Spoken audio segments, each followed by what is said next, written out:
What's up guys, this is your favorite fanfic YouTuber, the Fanfic Majesty, and welcome to another amazing video. You can follow me on Patreon for exclusive stories. 3 Chapter 41. Arrival at Sky Island. In the square in front of the palace. Everyone is here. Lord Luo Te, can this really be done? Cobra looked at Luo Te with some concern.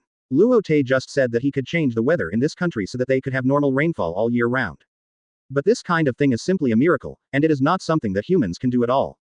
Luo Te nodded affirmatively. I will naturally not deceive you. Then he turned to Nami and said, let's go, let's start.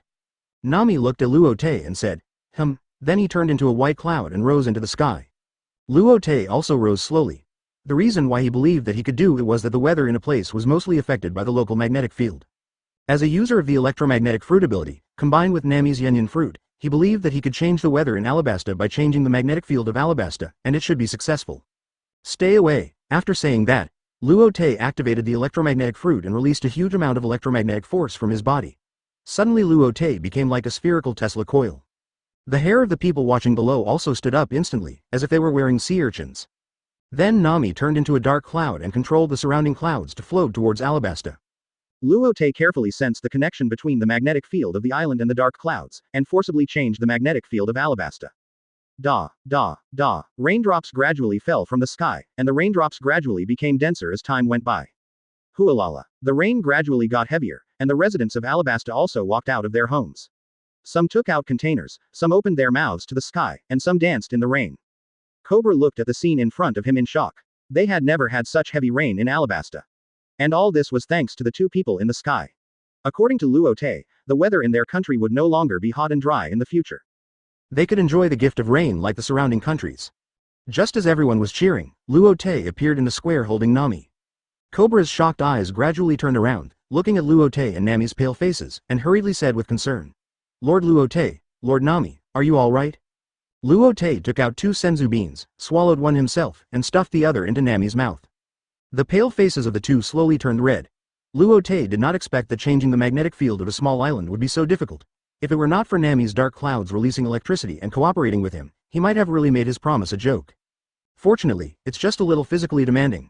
Don't worry now, in 2 years at most, Alabasta will become a country that everyone yearns for. Also, King Cobra, you have to think clearly. You may not see such beautiful desert scenery in the future. Cobra shook his head and said, the beautiful desert scenery is just the words of outsiders. People who have not really lived in the desert will not know how hard the people here are and how difficult their lives are.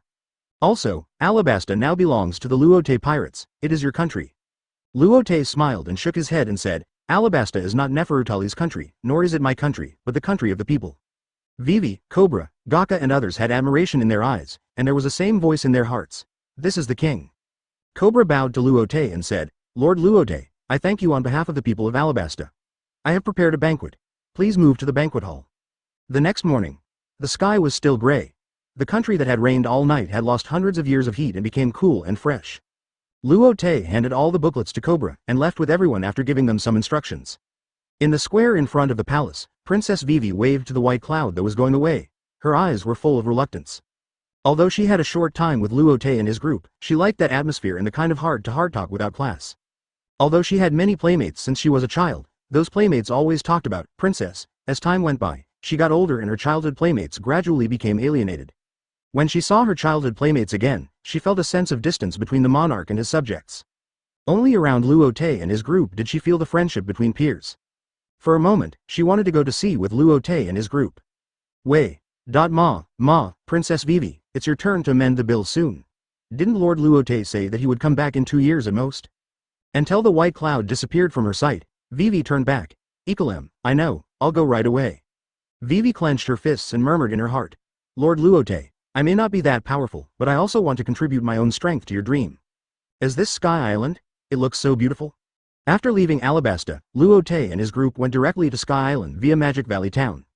Listening to Linger's sigh, Nami nodded and said, it's so beautiful, the endless sea of clouds. It's really a sea, the Skybreaker can actually sail on it. Crocodile shook his head. What's so good about this, isn't it just a vast expanse of white? Hearing Crocodile's words, Linger rolled his eyes. What an old uncle who doesn't know how to appreciate. Chloe walked up and patted Crocodile on the shoulder, and said with a smile, old men like us shouldn't get involved in their girls' topics. At this time, Luo Te said, this is not Sky Island yet, Sky Island is still on the upper level. The upper level? Linger tilted his head and asked in confusion, "Someone is coming." Luo Te said. Hearing Luo Te's reminder, everyone took a fighting stance.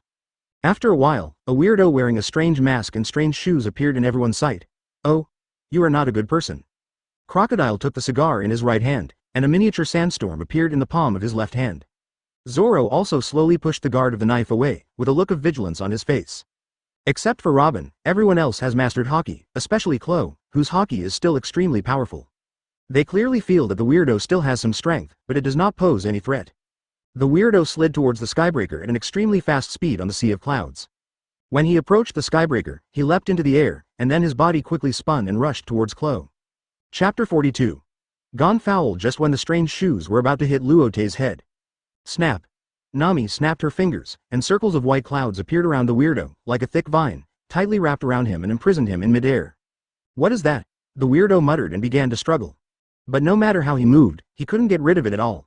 It seemed that it was not clouds but a strong rope wrapped around him. Luo Te saw a pair of angry eyes from the only two small holes left in the mask. He naturally recognized that it was the warrior of the Sky Island Shandian people, Wei Pa. Damn it. Wei Pa gritted his teeth to resist the cloud vines, and slowly raised the rocket launcher in his right hand. He wanted to aim the rocket launcher at Luo Te. However, a cold light flashed, and the rocket launcher was split into two, and the strange mask on his face was also cut off. Dang. Dang. A few crisp sounds rang out, and the rocket launcher and mask fell to the ground, revealing a hideous man's face. Zoro slowly pushed the Wado Ichimonji back into the scabbard after pushing it open. Crocodile also slowly put away the sandstorm in his hand and smiled. A trace of relief flashed in his eyes. He couldn't help but sigh in his heart. MD, this ship is full of monsters, right? Apart from Luo Te, the two girls are so powerful, and there is also a swordsman who masters Haki. Especially the crocodile, his momentum is even more unfathomable. It seems that it was a very correct move for him not to take action when Luo Te invited him to be a partner before. Picking any one of them at random is enough to make him drink a pot. Are you from Shanghai? Are you here to find treasure? I advise you to get out, gold and base are not something you can touch. Weppa's face was ferocious, and his voice was full of warnings. Oh, how did you see that I came to snatch that base from you? Luo Te raised his head and looked at him. Weppa turned his head and glanced at the flag on the skybreaker, and said, I recognize this flag. It's a pirate flag. Pirates are not good people. Linger's right hand turned into flames and said, Luo Te, don't say so much to him. He is obviously rushing towards us with murderous intent. After experiencing so much at sea, she is no longer the simple girl like a blank sheet of paper. Just now, she clearly felt the substantial murderous aura from the man in front of her. Luo Te told her that she must eradicate this kind of enemy. Everyone, please give me a face and spare Weppa's life. Just as Linger was waiting for Luo Te's instructions, an old voice came from a distance. Everyone looked in the direction of the sound and saw a strange Pegasus with 4 hooves flying towards the skybreaker. When they got closer, they saw an old man in armor sitting on the Pegasus. The Pegasus was very fast and came to the deck of the skybreaker in a short while. The old man jumped off the Pegasus, took off his helmet, and bowed to everyone. Ha! Luo Te recognized the old man as Gonfoer, the former god of Sky Island. I don't know how Wei Pa offended you, but please give me a favor and spare this man's life. Wei Pa looked at the old man who was bent over and begged for mercy, and said, Hey, God, Gonfoer, do you want us Shandia to give up base by begging for me? Gonfoer looked at Wei Pa and shook his head. That's not what I meant, and I'm no longer God. Even if I want to, I can't stop this war that has lasted for hundreds of years. Crocodile stretched out his hand to push his glasses. Through the conversation between the two, he had already guessed the current situation of Sky Island based on these two people. Crocodile looked at Gonfoer with some amusement and said, Why do you beg for this person? Gonfoer sighed. It was true that he didn't know this group of people. He was no longer a god, he was just an old man who planted vegetables and watered flowers every day. And in the eyes of this group of people, he might be insignificant. Just a small person. Alas, he sighed and his old figure became more hunched. Luo Te said at this time, Linger, Nami, let it go. Linger. But, Luo Te shook his head and said, Didn't it cause any harm? Let it go. Nami glanced at Wei Pa, who was still ferocious, and slowly put away the white cloud. Linger also put away the flame. Wei Pa did not thank everyone, but looked at Gonfoer angrily and ran away. Looking at Wei Pa who was successfully rescued, Gonfoer bowed to Luo Te gratefully. I am Gonfoer, the former god of Sky Island. Thank you for letting Wei Pa go. This whistle is for you. Gonfoer handed a metal whistle to Linger while speaking. Linger looked at the whistle in his hand with a puzzled look on his face, and didn't know what this thing was used for. Gonfoer continued, You are going to Sky Island, right? I still have some face in Sky Island. If you need anything, just whistle and I will appear. I will thank you when you arrive at Sky Island. After that, he rode on the Pegasus beside him. Let's go, Pierre. Pierre, looking at the departing Pegasus, Linger was puzzled. Luo Te, do you know that old man? Luo Te nodded. Didn't he say he was the former god of Sky Island? Linger pouted and said, just based on this, you let that weirdo go? Klo said at this time.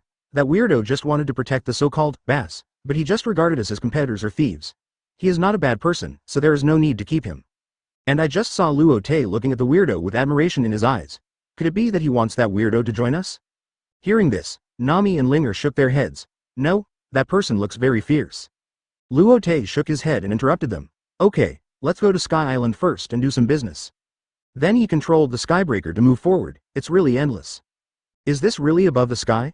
Why are there so many strange fish? Zoro was holding a knife with a tired face. As the group sailed forward, they encountered all kinds of monsters harassing them. Although everyone easily solved them, they couldn't stand the huge number. Linger was also standing aside, panting, with his hands still in the shape of flames.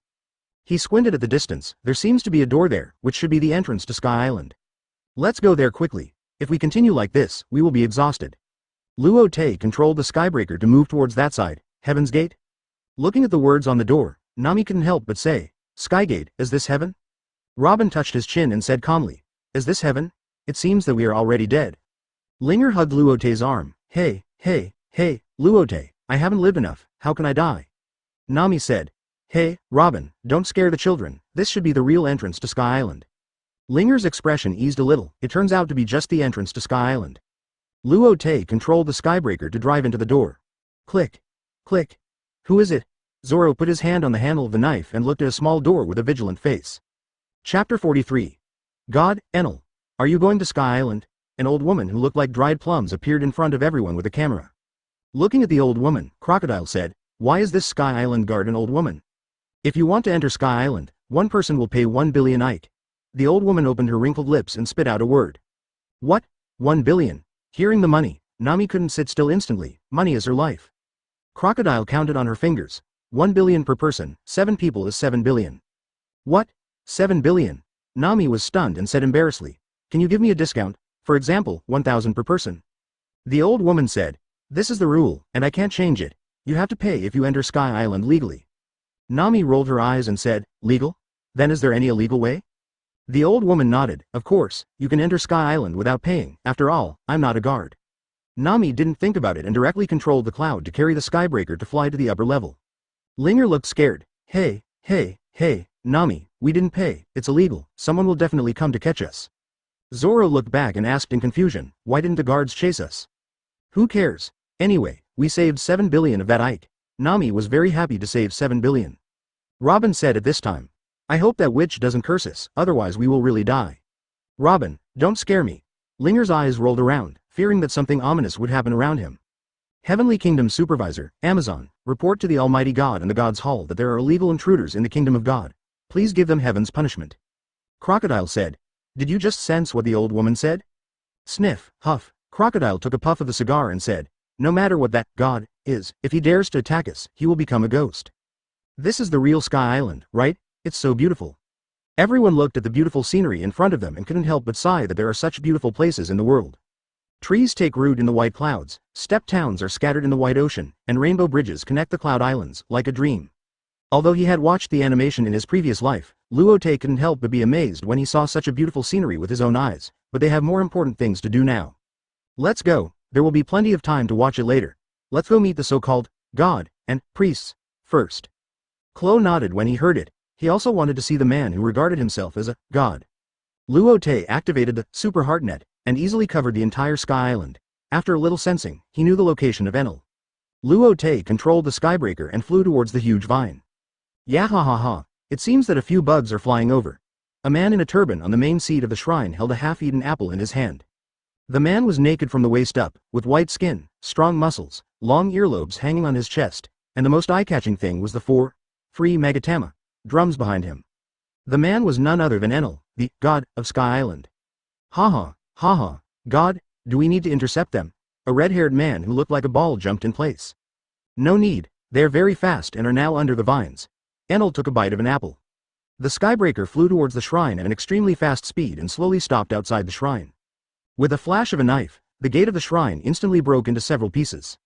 Hey, Zoro, you should at least be polite when you come to someone else's house. Oh, sorry. Enel looked at the 7 people who appeared in front of him. Yeah, ha ha ha ha, you are the 7 invading people, right? What are you doing here? Shanghai people. Linger looked at the topless man in front of him and pursed his lips. Is this exhibitionist the god? Enel heard Linger's words, stretched out his finger, and a lightning bolt approached Linger at nearly the speed of light. Everyone couldn't help but be shocked. What speed is this? What ability?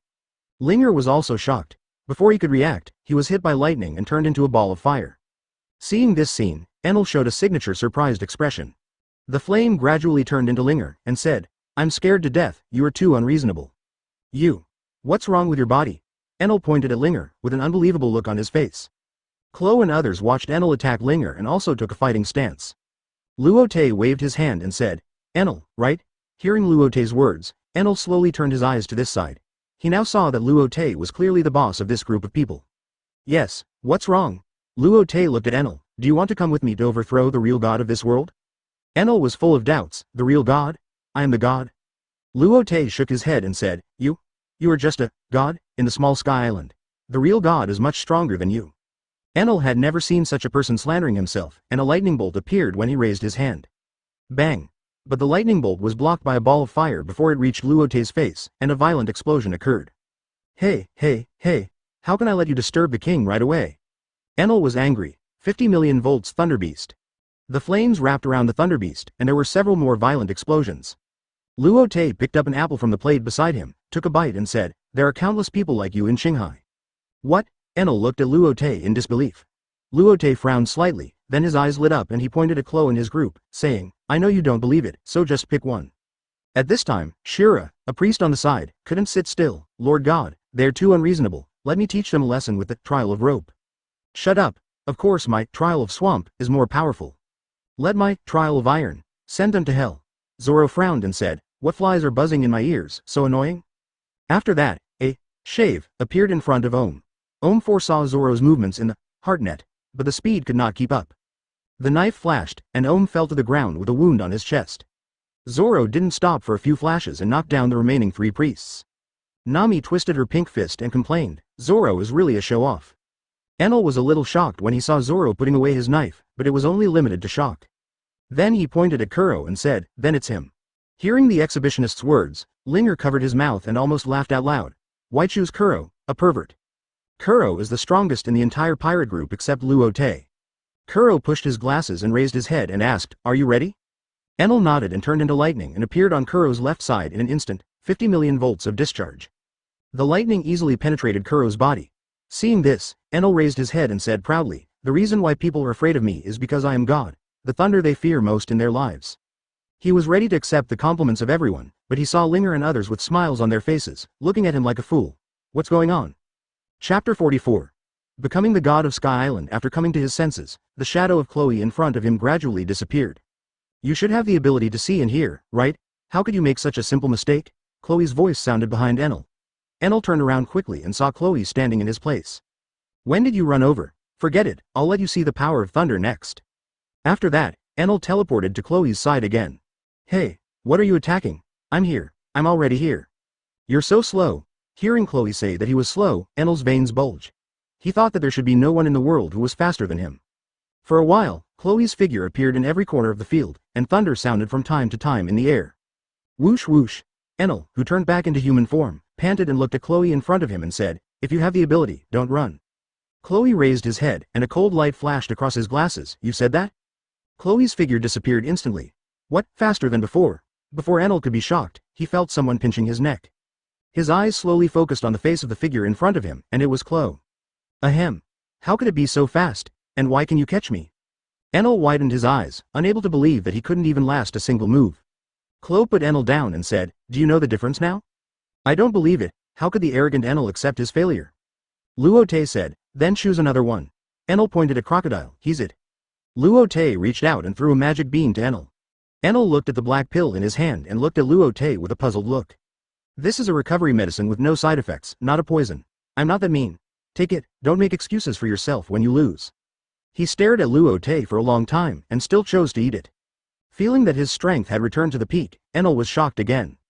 Crocodile hooked his finger at Enel. Have you recovered? Let's start. We are very busy. Looking at Crocodile's contemptuous eyes, Enel was furious. Each one of them was so unreasonable. 60 million volts Thunderbird. Enel hit the drum on his left shoulder, and a bolt of lightning appeared from the drum and turned into a Thunderbird and rushed towards Crocodile. Crocodile stood there without moving, letting the Thunderbird pass through his body. What? Enel thought he had used the skill incorrectly, and then several Thunderbirds passed through Crocodile's body. Crocodile shook his head. What a weak attack, forget it, let's stop the farce here. After saying that, Crocodile turned into dust, and suddenly there was a sky full of yellow sand on the field. The yellow sand near Enel gradually turned into a dark fist, and Enel was knocked to the ground with just one punch. Cough cough cough. Enel lay on the ground and couldn't stand up for a while. The sky full of yellow sand turned into a human figure and appeared next to Enel. He handed over a black pill. I want to challenge him again. Enel pointed at Zoro beside him. As expected, he was defeated again thoroughly this time. What's wrong with this cloud? Then Enel challenged Zoro and Nami respectively. As expected, they both lost. Hoo. Luo Te slowly stood up from the chair, looked at the dejected Enel and said, How is it? I didn't lie to you, did I? Enel raised his head and although he didn't want to admit it, he still nodded and said, I lost. Luo Te patted Enel on the shoulder and said, But you don't have to be discouraged. In fact, my partner's strength is also the best in Qinghai. Enel's eyes gradually focused. He was used to being invincible and had never encountered any setbacks. This time he was taught a bad lesson. Okay, are you interested in going with me to see the gods of this world? Enel's eyes lit up. What level? Use the same title as me. Then he looked at everyone and nodded. Okay, I'll take this deal. Let me pull them down from the altar. Let them see what a god is. Have you heard? The new god took office and asked us to gather in Apahado. I wonder who the new god is. Shush. Be careful not to be heard by the god. Chief, I suspect the new god is that group of Qinghai people. In the Shandora camp, Whitebeard gritted his teeth and said. The old chief sighed while leaning on his cane. No matter who it is, since he can pull Enel down from the altar, he must not be underestimated. Let's go too, after all, we were named to go. Looking at the dense figures under his feet, Luo Te glanced and made sure that all the big shots were there. Slowly rising into the air, he cleared his throat and said, Hello everyone, I am the new god. I know that it doesn't matter who is the god to you, as long as you can live a good life. When everyone saw the young figure in the air, they all started to discuss. Is this our new god? He looks so young and handsome. Don't be crazy, God is not something you can covet. Keep your voice down, don't let anyone hear you. The discussion of the crowd naturally could not escape Luo Te's perception. He smiled and continued, as the new god, I know everyone's battles and demands for so many years. As he said this, he swept his eyes over the Angel Island natives, Gone 4, and Shandora people one by one. The holy land of Arpayado belongs to everyone. I am here to issue a divine decree. Article 1. Arpayado is now open to everyone, and at the same time, urban housing will be built on it according to the plan, and every family can be allocated a property. As soon as the first article was issued, it was like dropping a bomb in the crowd. The Shandians were all unwilling at this time. How could the place that originally belonged to the Shandians become everyone's? Article 2. Establish a new country, set up several departments under it, and coordinate the management of various fields including education, technology, business, research, agriculture, medical care, etc. Article 3. Establish a college and implement compulsory education, so that all children on Sky Island can learn sewing, literacy, fighting, art, etc. from an early age. Article 4. Open Sky Island and reform the business model. Let Sky Island products go out and foreign products flow in, promote economic development, and improve people's living standards. Article 5. Reduce and exempt various taxes, and each family can return the taxes paid before according to the number of people every month. Article 6. Establish a non-profit medical school level hospital. I will post various terms in various areas of the island tomorrow, and everyone can check them out by themselves. After issuing more than a dozen decrees in a row, Luo Te continued to speak. Everyone go back. After a while, there were only a dozen people left on the field, Gone Full, Whitebeard, Chief Shandora, Lackey, the God Team, and Luo Te Pirates. Chapter 45. Golden Bell. Today's Sky Island is destined to be an uneasy day. The islanders are very interested in the decrees issued by the new God today. Although many of them are systems they have never heard of, they are generally beneficial policies. They once doubted whether they were dreaming. If it was a dream, it would be better not to wake up. But many people think that this is just a casual remark by the God, and there must be other impure purposes. Privately, many Sky Island residents are frantically discussing the decrees and plans issued by the God today, and have many different opinions on this new God. Wait for everyone to leave. Luo Te looked at Whitebeard in front of him and said, I know that Arpayado is your ancestral land. I am sure many of you are unwilling to open Arpayado. Hearing Luo Te's words, Whitebeard lowered his head, which was obviously what he thought in his heart. But you have been fighting for this for so many years and have sacrificed a lot. Our Payado is big enough for all of you to live in. I will also bring more islands to expand the Sky Island area, and then everyone will have more choices. At this time, the chief said, I know, God, we know what to do. In fact, so many years of war have made them very tired, and they have never thought of taking our Payado as private property. They are just a little unwilling to let those angels share their ancestral land with them. Luo Te certainly knows what the mountain mortgagers think. The prejudice in people's hearts is a mountain that you can't move no matter what you do. Only time can eliminate the gap between the two tribes. Then he released another big move. I will take you to Shandora tomorrow. What? Shandora? That Shandora? Whitebeard widened his eyes and couldn't believe what Luo Te said. The chief was also a little shocked. Luo Te nodded. It's the Shandora in your heart, the Golden City, the most prosperous city in the past. What? Even Enel beside him looked unbelievable. He had also looked for Shandora, but there was no clue for so many years. The next morning. Is it true that God said he would take us to Shandora today? Whitebeard looked at Klo in front of him. This was the 7th time he asked. He was afraid that he had heard it wrong last night. Klo nodded. Of course it's true. Let's set off in a little while. In order to see the Shandora they had been thinking about, Shandia and his party had been waiting in front of the shrine for a long time.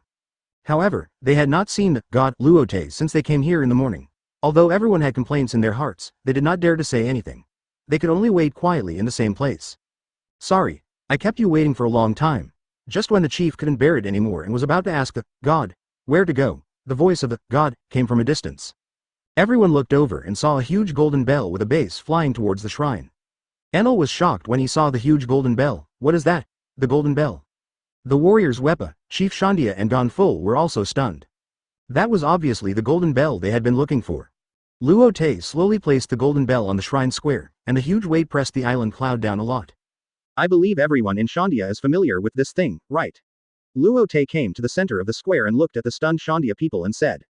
Chief Shandia looked at the golden bell and burst into tears. This is the golden bell we are guarding.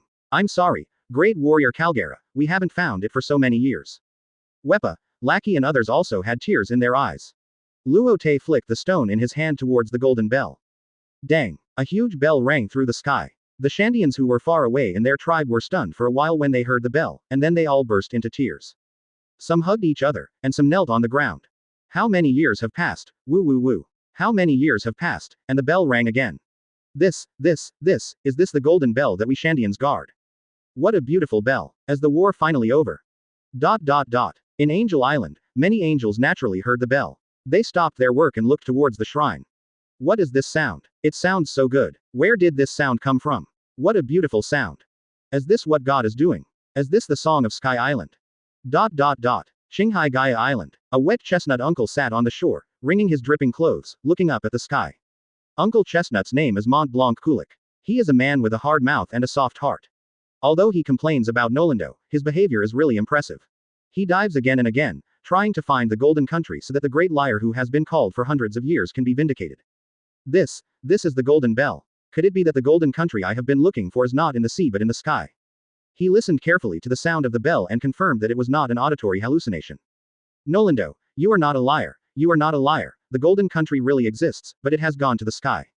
As he spoke, Kulik could no longer control himself, and a big man covered his face and cried. Boss. Two gorillas ran over at this time. Boss, congratulations, the golden country really exists. Your ancestors are not liars. Kulik said. Finally, my search for so many years has finally come to an end. You don't have to accompany me diving anymore. You have worked hard for so many years. Boss, are you going to drive us away? One of the gorillas asked. Kurik looked at the two younger brothers in front of him with a hint of reluctance in his eyes. If it weren't for the company of these two gorilla brothers for so many years, he might not have been able to hold on. Yes, you have your own lives, I can't be so selfish to imprison you by my side.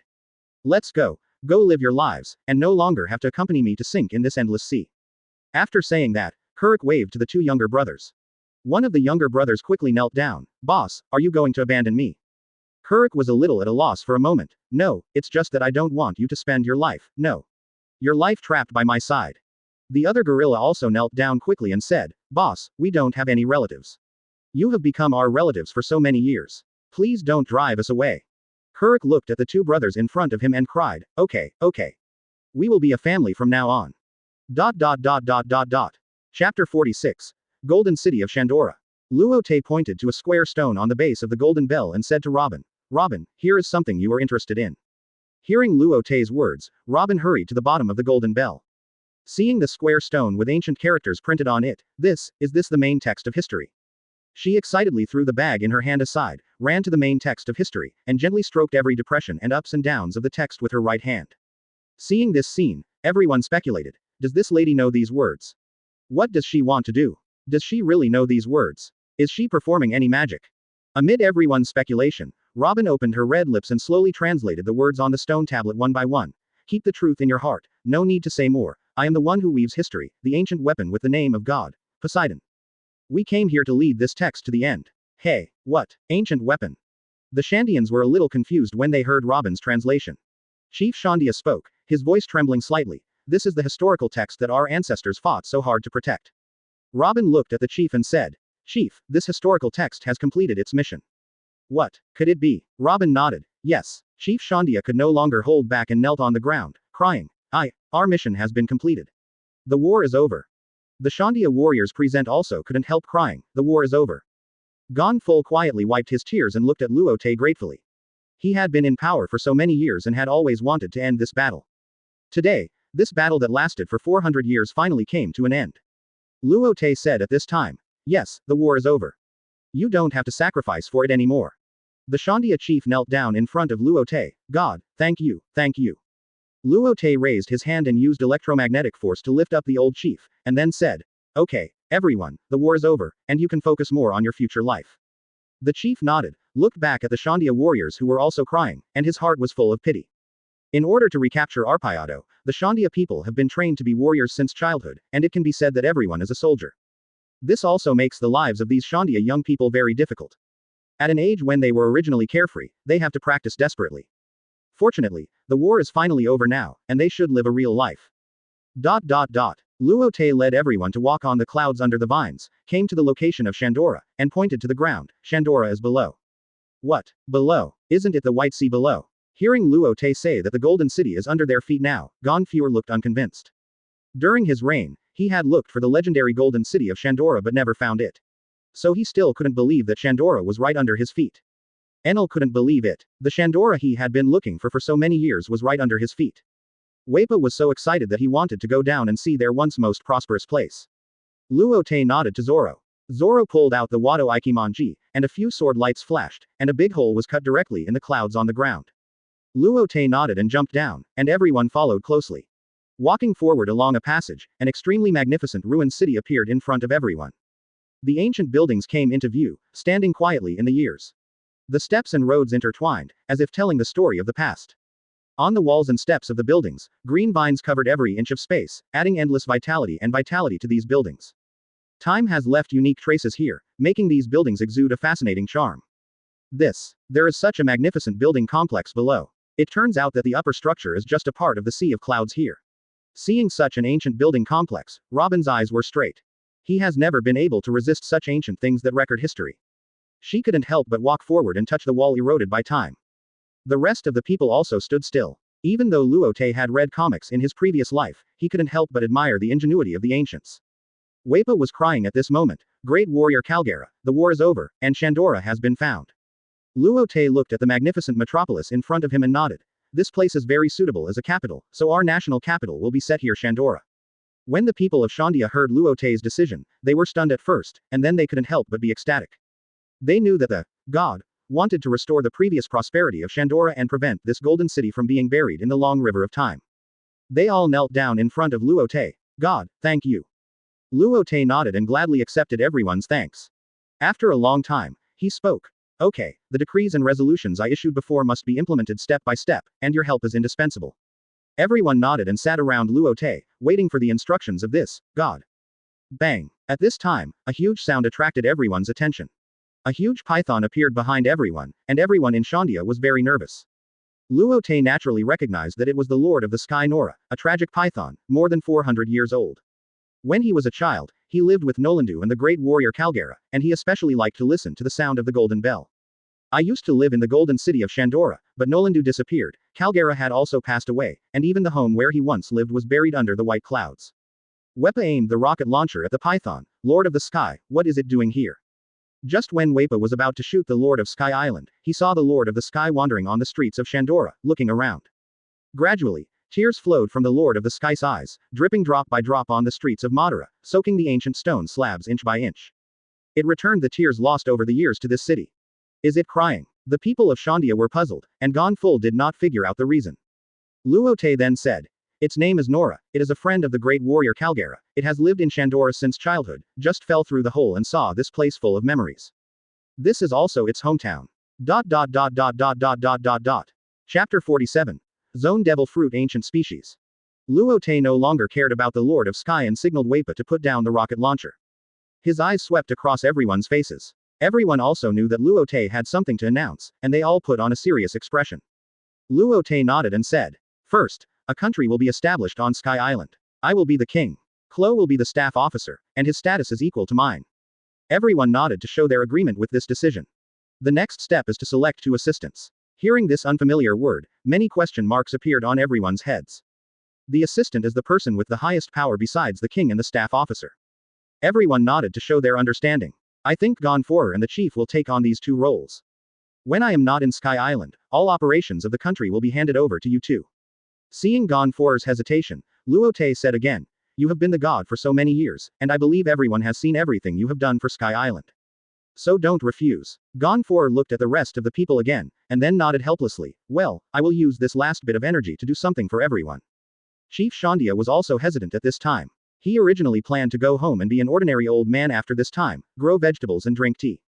Who knew that this god would let him sit in such a high position right away? Luo Te said, and you, chief, you are doing so well, why do you want to retire? The chief touched his dog head a little embarrassedly. The Shandians also echoed, chief, there is no one in the entire Sky Island who is more suitable for this position than you 2. At this time, he also explained, there are 2 tribes on Sky Island now. If Gon Furer is allowed to manage, I believe the Shandians will not agree. If the chief is allowed to manage alone, the angels will also complain. So, the best way is for you 2 to work together to promote the integration of the entire Sky Island. The chief sighed helplessly. I originally thought of retiring like this. After that, he smiled at Gon Furer.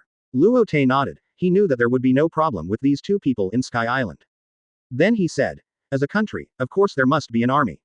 The current leader of the army is handed over to Enel. The deputy leader is handed over to Waipa. Enel nodded in agreement. Waipa was still immersed in the joy of finding Shandora. When he heard Luo Te mention him, he was a little overwhelmed. Waipa, I know you cherish the hard-won peace, but the army is a necessary force to defend the country. I hope you can help me build an invincible team. Waipa thought for a long time and nodded heavily. Luo Te took out a devil fruit from the system space and handed it to Waipa, nodding. Waipa was like holding a red-hot charcoal fire, and almost didn't hold it. God, what is it? This is a devil fruit, eat it, the kingdom needs your strength. Luo Te looked at Waipa with a smile. He knew that Waipa was a stubborn man. From the moment he saw the golden bell and the moment the war was declared over, he had let it go. He was no longer the irritating man who was yelling to take back Bass, because Arpayado was back and Base got it as he wished. Luo Te looked at Waipa with admiration and said, there will definitely be many security issues when the kingdom is opened in the future, I'll leave it to you. Waipa nodded heavily and ate the devil fruit bite by bite. Luo Te was shocked. He is indeed a tough guy, he can eat such disgusting things. Under the curious eyes of everyone, Waipa frowned. Bang! He turned into a pterosaur in front of everyone. Robin said in shock. This is the ancient species of zone devil fruit, pterosaur form. Luo Te was also shocked and continued. After the establishment of the country, an education system will be established, and Robin will be the highest official of education. But there is the most important thing next. Everyone couldn't help wondering what important things should be put last. Luo Te's eyes swept across everyone's faces, and saw confusion and tension. Then he smiled and said, since the war is over, of course it's time to have a banquet. Notify all residents to have a banquet in Arpayado tonight. Everyone was happy to hear that the banquet was going to start, and nodded and went back to prepare. After everyone left, Luo Te and his group were the only ones left in the square. Enel had little interest in banquets. In his heart, it was more comfortable to eat 2 apples. Since there was nothing to do anyway, he simply lay down on the spot. Robin greeted Luo Te and walked into Shandora impatiently. Compared with the banquet, history was more attractive. At night, Arpayado was no longer the location of the mysterious bath, nor was it a primitive jungle full of gloom and horror. Deep inside, a huge bonfire banquet was unfolding. The night was falling, and the moon and stars were sparse. The bonfire shone on the smiling faces like the sun, warm and bright, dispelling the haze that had enveloped the entire Sky Island for hundreds of years. Beside the bonfire, Whether it was the angels, the Shandians, or the guards of God, they all held hands and danced and celebrated. Occasionally, the sound of insects chirping and people's laughter came from afar. Zoro was drinking with a few people at this time. Robin picked up his wine glass and sat quietly on a stone in the distance. Linger and the Sky Island chef were busy feeding everyone delicious dishes. Crocodile was also sitting quietly on the side smoking. Luo Te, Crow, Nami, Enel, Gonfeuer, and Chief Shandia sat together to discuss the future development of Xiaoguo. God, your ideas are too advanced, and it is difficult to implement them.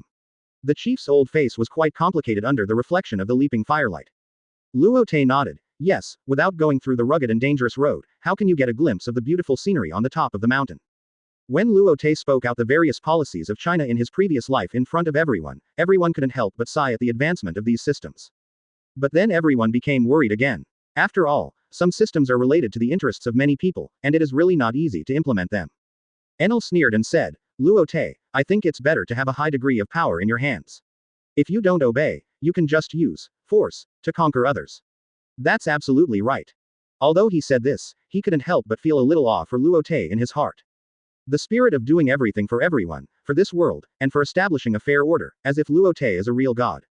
Luo Te looked at Enel and slowly said, maybe I can do it, but that's not the world I want. The world I want is that on this sea, whether it's giants or angels, strong or weak, immature or old, poor or rich, everyone can live freely. Gone Full and the chief couldn't help but admire. By the way, I will transfer Sky Island to New World in the future. What do you think? Chapter 48. Enel challenges Luo Te. Gone Full and the chief heard the term, New World for the first time and didn't know where it was, with confusion on their faces. This world is divided into 4 seas and the Grand Line, and the Grand Line is divided into the front half and the back half, and Sky Island is located in the front half. So if you want to gain a foothold in the New World, you need strong strength. After listening to Luo Te's explanation, the 2 old men also knew why Luo Te moved Sky Island to the New World. They looked at each other and nodded. Gonfeuer said, we don't know the world of Qinghai. We have lived on this island for generations, so no matter where God plans to move Sky Island, it doesn't really have much impact.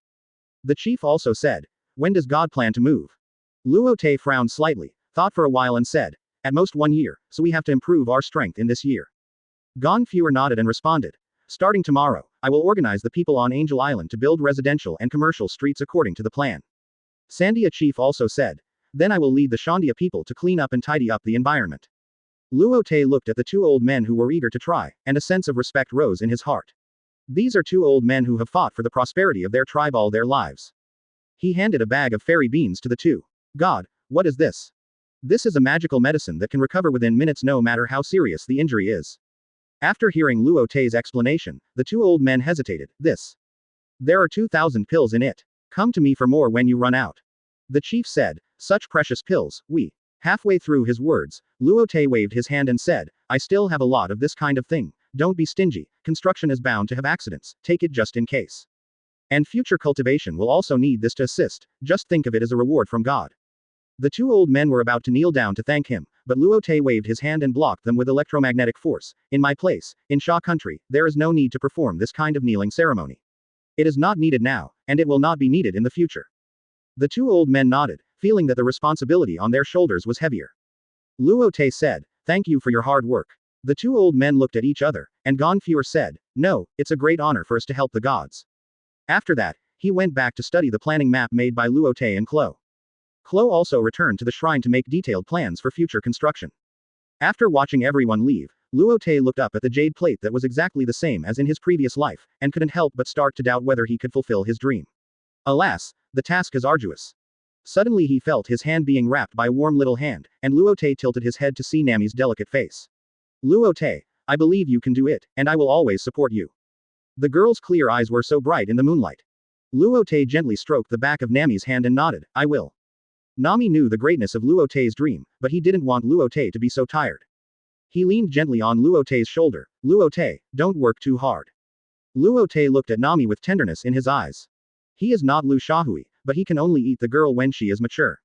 The next day, the morning sun shyly showed half of its face. It brought the first warmth of the morning to Sky Island. Luo Te flew in the air early to plan the use of each piece of land. He flew over the banquet last night. Looking at the scene below, he felt a sense of accomplishment and responsibility. The scene of the bonfire banquet still had traces of yesterday. Now there were many people lying on the ground. Some were hugging each other, some were stacked together, and some were even sleeping with wild wolves. Obviously because they had too much fun last night. Luo Te smiled and shook his head and flew away. Wepa, you lead the team here. Kamishili, you led a small team here. Lackey, you take Aisha and this small team over there. The early chieftain was already commanding the Shandians to open up the wasteland. Then Luo Te flew to another coast. He also saw Gon Fowl commanding the residents of Angel Island to use the island cloud to build temporary roads. Luo Te nodded with satisfaction. He knew that whether it was the Shandians or the residents of Angel Island, they would be the happiest to build a peaceful, prosperous, and self-owned country. Thinking that this group of lovely and simple people would be the people of Sha country, Luo Te felt that his seemingly unattainable dream was within reach. Luo Te saw a lot along the way, and he felt a sense of unreality in his heart. This island above 10,000 meters had become his territory. For a moment, he had a strong sense of belonging again. It seems that we have to move Alabasta up here soon. After returning to the shrine, Luo Te called Klo and his party to the square. My fellow pirates, our voyage may have to be suspended for a while. After all, we are different from ordinary pirates. Only by establishing our own base can we have a chance to fight against the god. Klo and others looked at Luo Te and Kakuzu with a smile on his face. Nami said, Luo Te, I support you no matter what you do. Linger. Me too. Crocodile blew out a smoke ring. I am excited to think about building a country that can fight against the world government with my own hands. Linger. Me too. Klo. A country that is no longer afraid of being hunted down and does not need to flee will give us roots for our future journeys. I am willing to contribute. Linger. Me too. Robin. It feels good to write history by myself. Linger. Me too. Zoro did not speak but nodded constantly. Enel did not say anything either. He knew that this was to deal with the god of Qinghai, and he also agreed very much. Luo Te looked at the expressions of the crowd and was somewhat moved. Thank you for forgiving my willfulness. At this moment, he was extremely grateful in his heart, grateful that he had traveled to this world, grateful that he had such a group of partners who followed him without regard for the consequences. This was simply unimaginable in the previous life. Those emotions that had never been felt in the previous life were satisfied here. Perhaps this is why most One Piece fans like this world. Klo said at this time, let's print out and post the previously drafted bills and systems. This will make it easier for the public to cooperate with our work in the future. Luo Te nodded in agreement. The afternoon sun shone flatly from one side of the sea of clouds, and the rolling sea of clouds was printed with a faint bright red at this moment, like a group of chasing Antarctic krill. At this time, the two stood opposite each other in the square in front of the shrine. There were many people sitting on the eaves of the shrine at this time. In addition to Luo Te's group, there were also Wepa, Gonfor, Chief Sandia, Lackey, Aisha, etc. Nami, why do you think Enel is so desperate to challenge Luo Te? Linger tilted his head and looked at Nami with a puzzled face. Chapter 49. Tragic Enel. Nami leaned against Linger without saying a word, and her eyes were also full of doubts. Crocodile said at this time, he was taught a lesson by a few of us, so he naturally wants to know why Luo Te can be a captain at such a young age. Zoro took a sip of wine and said, it's good that way, otherwise he would think he was dreaming. Crocodile stroked the scorpion hook in his left hand with his right hand. He knew that he chose to join the Luo Te pirates because of Luo Te's powerful momentum. He is now staring at the two people on the field with an expression of watching a play. He also wants to know how strong Luo Te is. Wepa also looked excited. He wanted to see how this god of Sky Island would perform in the face of the almost impossible to defeat thunder. Luo Te looked at Enel, who was still arrogant in front of him, and a faint arc appeared at the corner of his mouth. He felt that such a challenge from Enel was normal, and he also wanted to take this opportunity to shock those who were not convinced. Enel couldn't help but recall the situation when he fought with Crocodile and others in his mind. Crocodile's speed was almost the same as his. Zoro's dark blade, Crocodile transformed into yellow sand, unpredictable white clouds, and extremely hot flames. Except for Robin, Enel lost. Electromagnetic barrier. Luo Te waved his hand and enveloped a huge spherical barrier around the two. Enel's alarm bells rang immediately, because his hard net could not spread out this spherical barrier. He was secretly shocked in his heart, wondering what Luo Te's method was. But just this one move was enough to make Enel feel terrified by Luo Te's strength. Okay, let's start. It's better to show your strongest state, otherwise you may not even have a chance to attack. Luo Te said this with a calm expression. 200 million volts Thor. Enel also knew, so he showed his strongest form as soon as he made a move. He was electrostatic all over his body and turned into a blue and white fat man about 20 meters tall. The arm stretched out and a fist appeared in Luo Te's face in an instant, but Luo Te just stood there, without moving his feet, letting the giant arm transformed by lightning hit his head. Bang! When the thunder fist hit Luo Te, it instantly spread out, hit the electromagnetic barrier and bounced back. In an instant, a huge ball of lightning appeared on the square.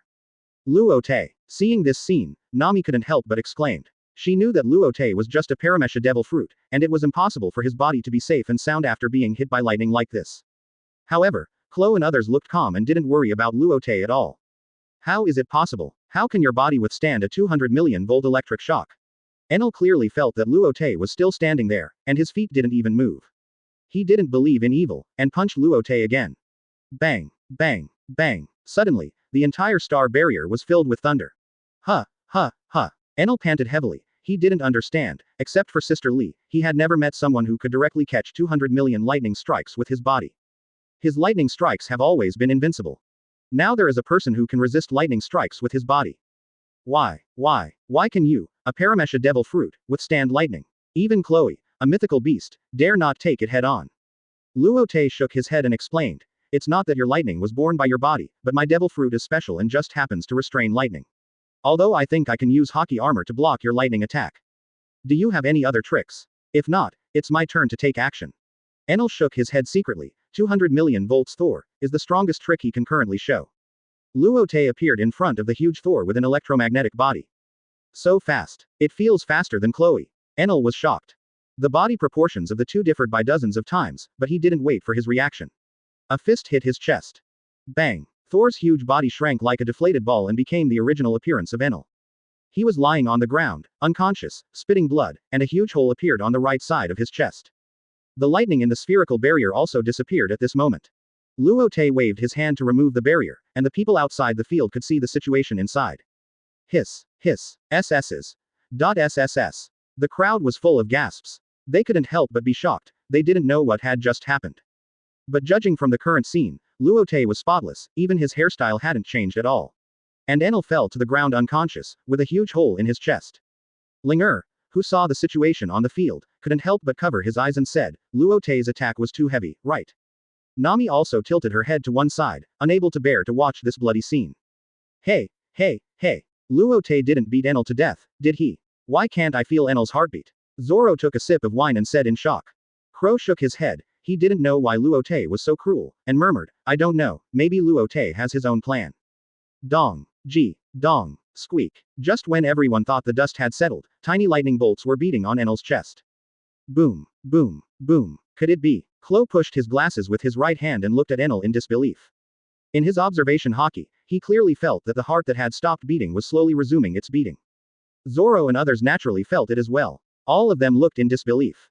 Chloe said, he is giving his heart an electric shock. Crocodile blew out a long puff of smoke and said, the Logia Thunderfruit is really extremely powerful.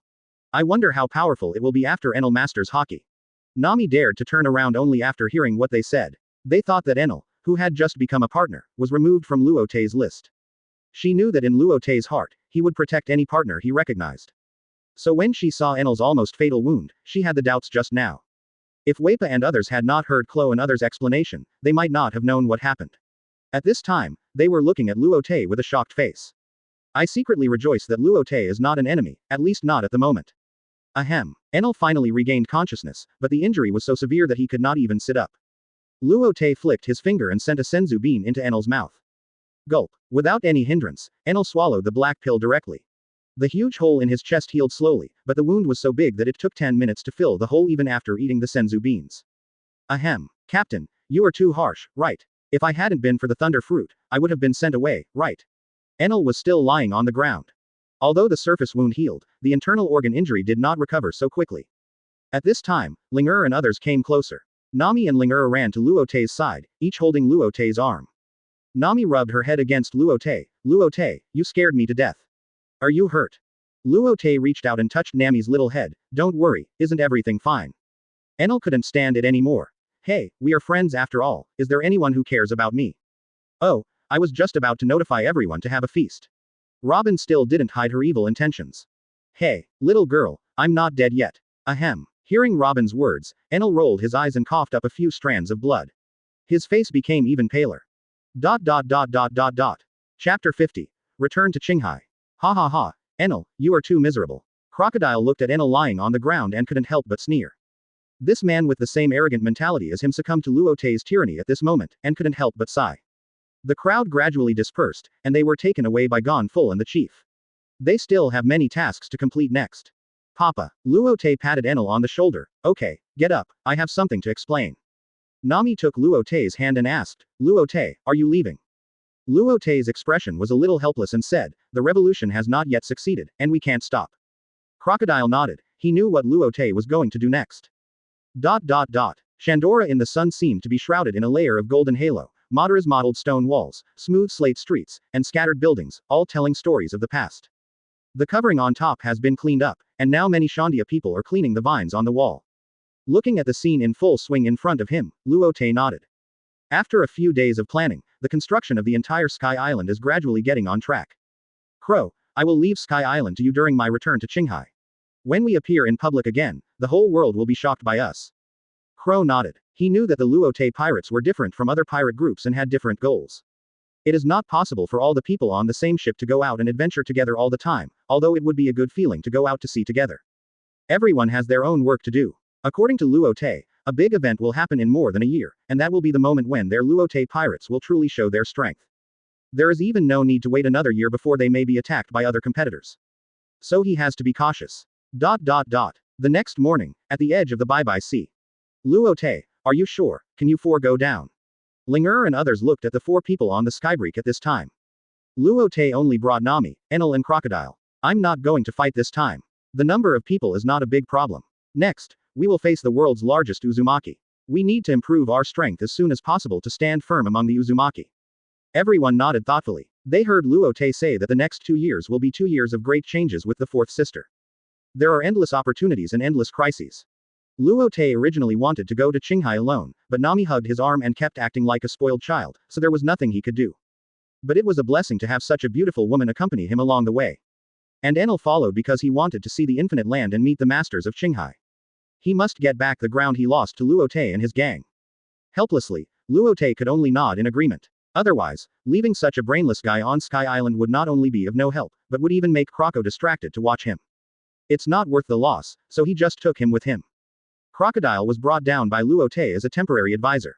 Nami complained when she knew Luo Te was going to take Enel and Crocodile with him. Their happy world was ruined. The little girl bit Luo Te's shoulder and left a deep tooth mark. Luo Te waved to the people on the shore and said, after I go down, Shiagwa will be handed over to you.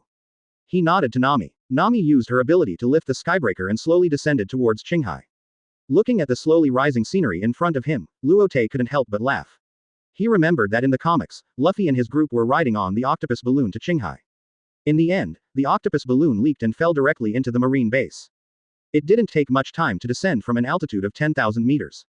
After a while, the skybreaker was slowly placed on the sea. As this Qinghai, the Qinghai with countless strong people in your mouth. Enel had never seen sea water and was very curious about this blue water. Crocodile was a little speechless. This is still a god, just like a child who has never seen the world. Hey, I just heard you laughing at me, right? Enel looked at Crocodile angrily. Nami covered her mouth on the side, obviously she also felt a little funny about Enel's series of actions. Luo Te ignored it and controlled the skybreaker to drive towards the nearest town. As soon as the skybreaker arrived at the port, the residents saw it and ran away, and even a black hole barrel suddenly appeared above the port. Pirates, listen up, leave Bokatru Island quickly, pirates are not welcome here. Warning again, if you don't leave, we will open fire. Crocodile took a deep puff of cigar and said, the guards in this town have really become polite. Now they know to warn. They didn't seem to be like this before. I remember when I was a pirate, countless shells hit my ship as if they were free when I passed by this place.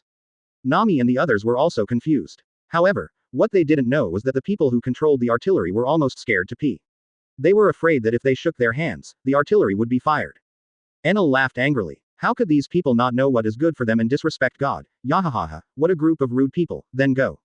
After that, his right hand turned into lightning and was about to attack. Luo Te quickly stopped him. Forget it, let's go back to the sea first. Come back later. Luo Te put the sky breaker into the system space in a place where no one could see it on the sea, and then the group came to the town on the island. Enel looked at the town in front of him with some boredom. In his hard network, the people in this town were pitifully weak. This is not strong either. Hearing Enel's arrogant words, Crocodile blew out a smoke ring and said, although I don't want to admit it, I know there are many people in Qinghai who are stronger than me. Enel's eyes condensed. He knew very well that the sand crocodile in front of him was a very arrogant person. But even such an arrogant person could say this, and he couldn't help but believe the truth of this sentence. But he still said, that's just you are weak. Crocodile slashed at Enel with a desert knife. You don't seem to be as strong as me, right? Luo Te rubbed his temple with a headache and said, there are many people in this world who are stronger than me. What? Enel couldn't believe it, or rather couldn't accept it. Yes, this world is more complicated than you think. Luo Te looked up at the blue sky. He thought of the Knights of God, the 5 elders, and the man on the throne. I am. That man was like the bright moon, surrounded by stars, and looking down at all living things. Just then, a newspaper pigeon passed by, and Luo Te stopped it and bought a few newspapers. He gave one to Crocodile and one to Nami. He knew that Enel didn't read newspapers at all, and he might not even know what newspapers were. Luo Te slowly opened the newspaper. He hadn't paid attention to the news for a month, and didn't know what major events had happened in the world. Shocked, a powerful pirate appeared again in East Blue, and was scrambled for by various forces. Who was he? Oh, this title. Single quote. Comma. Chapter 51. Meeting Kizaru again. Luo Te continued to look down and saw an illustration of a golden man with a metallic sheen all over his body. Seeing this picture, Luo Te recognized it at a glance. This was one of his disciples, Ace. Captain Ace of the Spade Group, the second richest man in the world. Revealing the power of the gold fruit. What is the relationship between Golden Emperor Ace and Golden Emperor Tesoro? Are they father and son? With the olive branch from the world government, will Golden Emperor choose to become the 7 warlords of the sea? Looking at the content of the newspaper, Luo Te raised a proud smile at the corner of his mouth. He expected Ace to develop the gold fruit he gave him very well, otherwise he would not have been called the Golden Emperor. He knew that Ace would refuse the invitation of the 7 warlords of the sea next, and then fight against the 7 warlords of the sea Jinbei, but he should not fight for 7 days and 7 nights, but defeat Jinbei. Finally, he would go to New World to challenge the world's strongest man Whitebeard. I just don't know if he will become the captain of Whitebeard's second team, and whether there will be a summit war. What's wrong? Nami saw Luo Te's wonderful expression and stepped forward quickly. Who is this Jindy? Do you know him? Luo Te nodded. I know him, and I'm very familiar with him. Recalling the time he spent with the 2 little ones, the corners of his mouth unconsciously raised an arc. He is one of my apprentices. Apprentice. Luo Te nodded and responded, yes. One of my apprentices. He continued to read. Iceberg Ace Bagu became the mayor of 7 Water City. Luo Te saw this news and couldn't help but think of CP9 undercover in 7 Water City trying to steal Pluton's design drawings. After thinking about it, Robin is now his crew member, and he may not be kidnapped by CP9 again, let alone Luffy and his gang defeating CP9. I'd better go to 7 Water City when I have time. Even if he can't master this weapon, he doesn't want the world government to have this dangerous ancient weapon in their hands. A guest is coming. Enel's voice sounded slowly. Luo Te looked up and saw a group of Marines running towards him. He squinted slightly and saw clearly.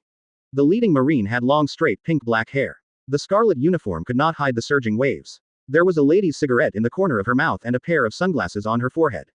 It was Smoker's old lover, Hina. Is it beautiful? Is it big? Nami's voice sounded in Luo Te's ears, and Luo Te immediately felt a sharp pain in his ears. Hiss. He turned around quickly and saw Nami staring at him with an angry expression. What's wrong? Nami looked at Hina's rabbit, then looked down at her own. Is it so beautiful? I will be bigger than her in the future. Luo Te held his forehead. Miss, what are you talking about? I look at her like this just because I am curious about him. Marines like him should know my strength and not be so brainless. Luo Te, you actually appeared in my territory. What bad things are you going to do? Hina is very angry. Hina raised her hand and directed the Marine to surround Luo Te and the other 4 in the middle.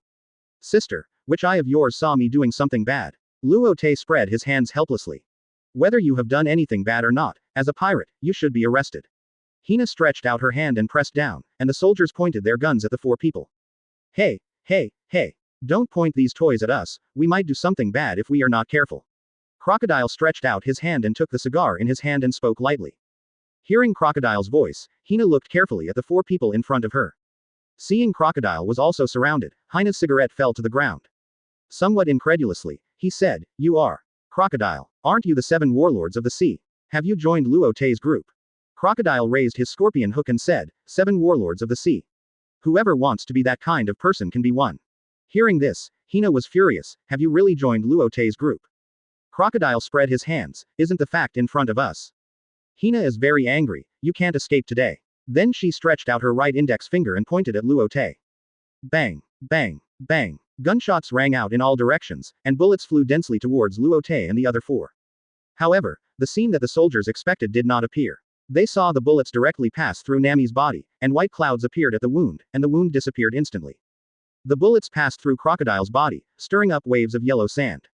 The bullets hit Enel's body, flashing with lightning, and were refined into drops of liquid metal.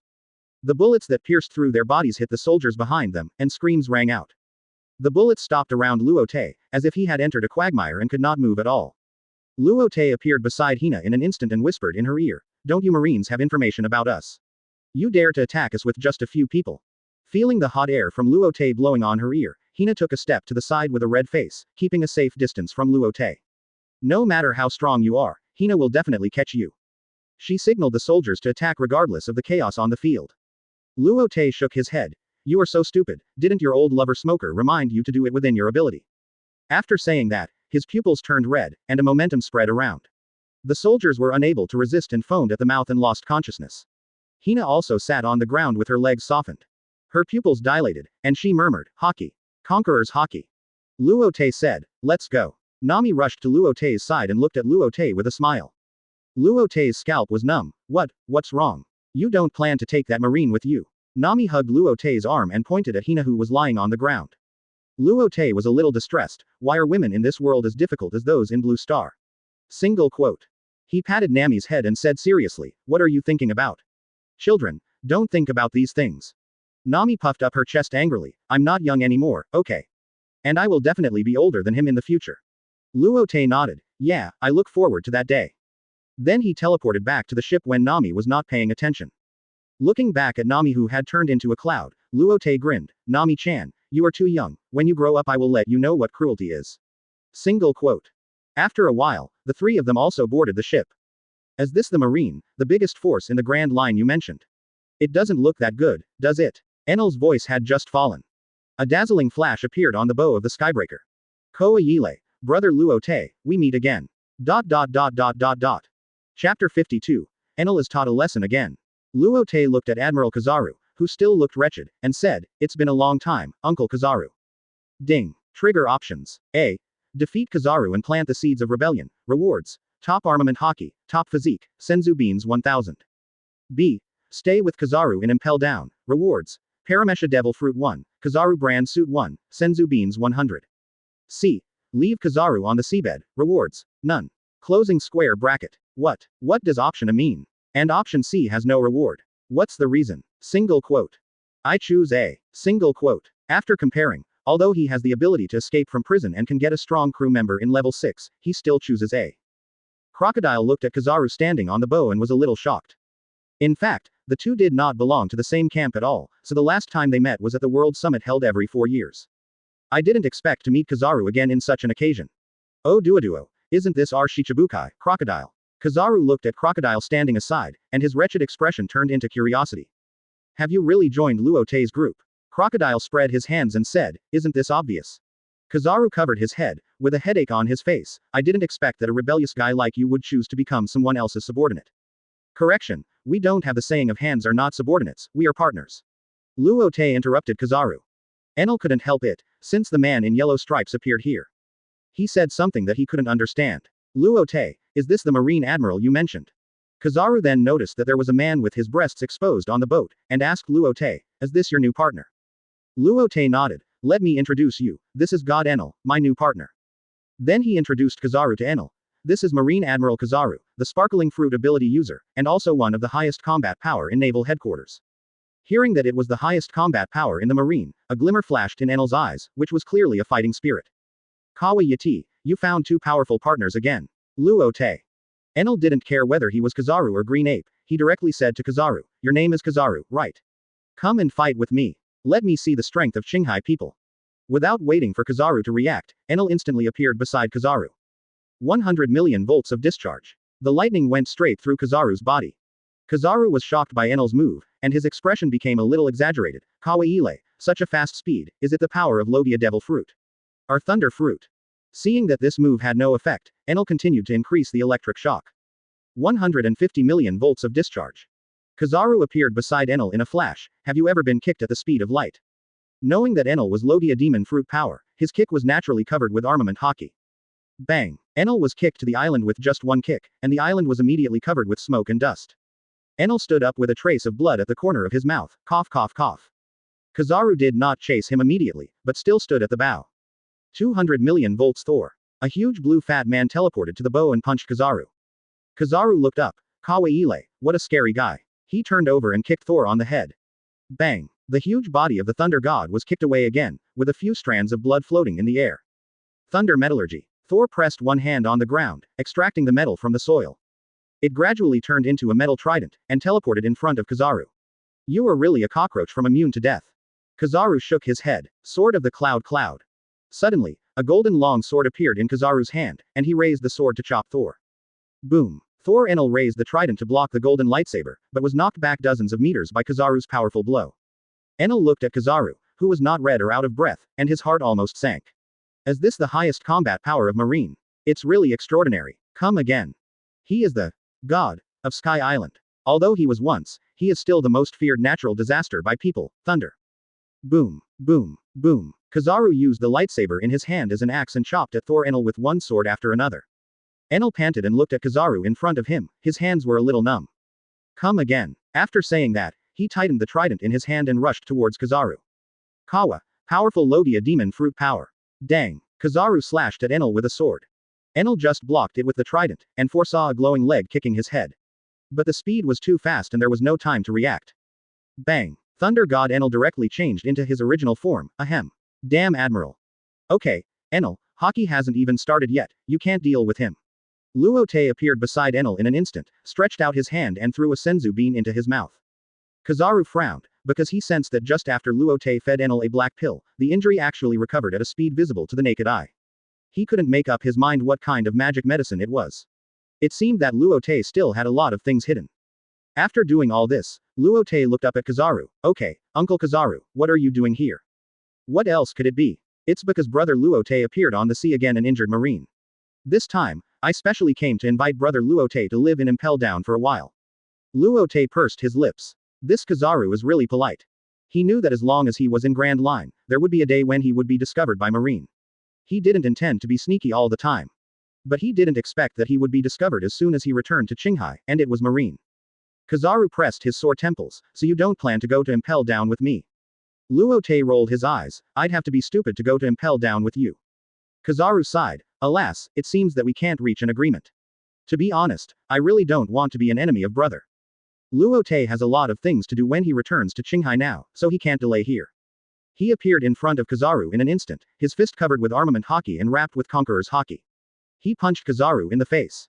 The extremely fast speed did not allow Kizaru to dodge, so he could only raise his arm to block. Crack. The sound of bone fracture was heard, and Kizaru was also smashed to the town on the island. Hina, who had just recovered, squinted her eyes and looked carefully at the figure in the pit in front of her. Big Admiral. She was a little unbelievable. The invincible Admiral Kizaru was lying in it at this time. There was a trace of blood at the corner of his mouth. Cough, cough, cough. Kawa is so strong and terrifying. Kizaru's body turned into rays of light and formed a new body next to the pit. He looked at Hina beside him and reminded her, hurry up and evacuate the residents in the town, and you should also hurry back to the headquarters. Without waiting for Hina to respond, Kizaru turned into a flash of light and disappeared on the spot. Chapter 53. Kizaru is seriously injured. Looking at Admiral Kizaru, who turned into a stream of light and shot into the distance, Hina murmured, is it Luo Te? I didn't expect him to be so strong. Shaking her head, she knew that it was not a battle she could participate in. He turned around and began to wake up the marine soldiers lying on the ground. A golden light appeared in front of Luo Te's eyes, and the strong light stimulated his eyes. He couldn't help but squint his eyes. Hey, it's too dazzling. Luo Te knew that it was Kizaru, and his heart couldn't help but sigh. Admiral is really not a person who can be defeated in one or two moves. You know, he just used the armed color emission in that punch, and it was also wrapped with Conqueror's hockey. If it were an ordinary person, it might explode on the spot, but he is now facing the highest combat power of the Marine, so naturally it can't be inferred by common sense. He continued to raise his fist and wrapped it with electromagnetic force, armament hockey and Conqueror's hockey, and rushed towards Kizaru. Kizaru was mentally prepared this time and attached the top armament hockey to his fist. Bang! Luo Te stayed where he was, while Kizaru took a dozen steps back. He looked up at Luo Te in front of him, his eyes falling on the young face through the yellow sunglasses. He remembered that he could have taken Luo Te back to prison last time, but now he actually felt a strong threat from Luo Te. Feeling the pain from the fractured bone in his arm, Kizaru's heart sank. It seems that today's mission is not easy.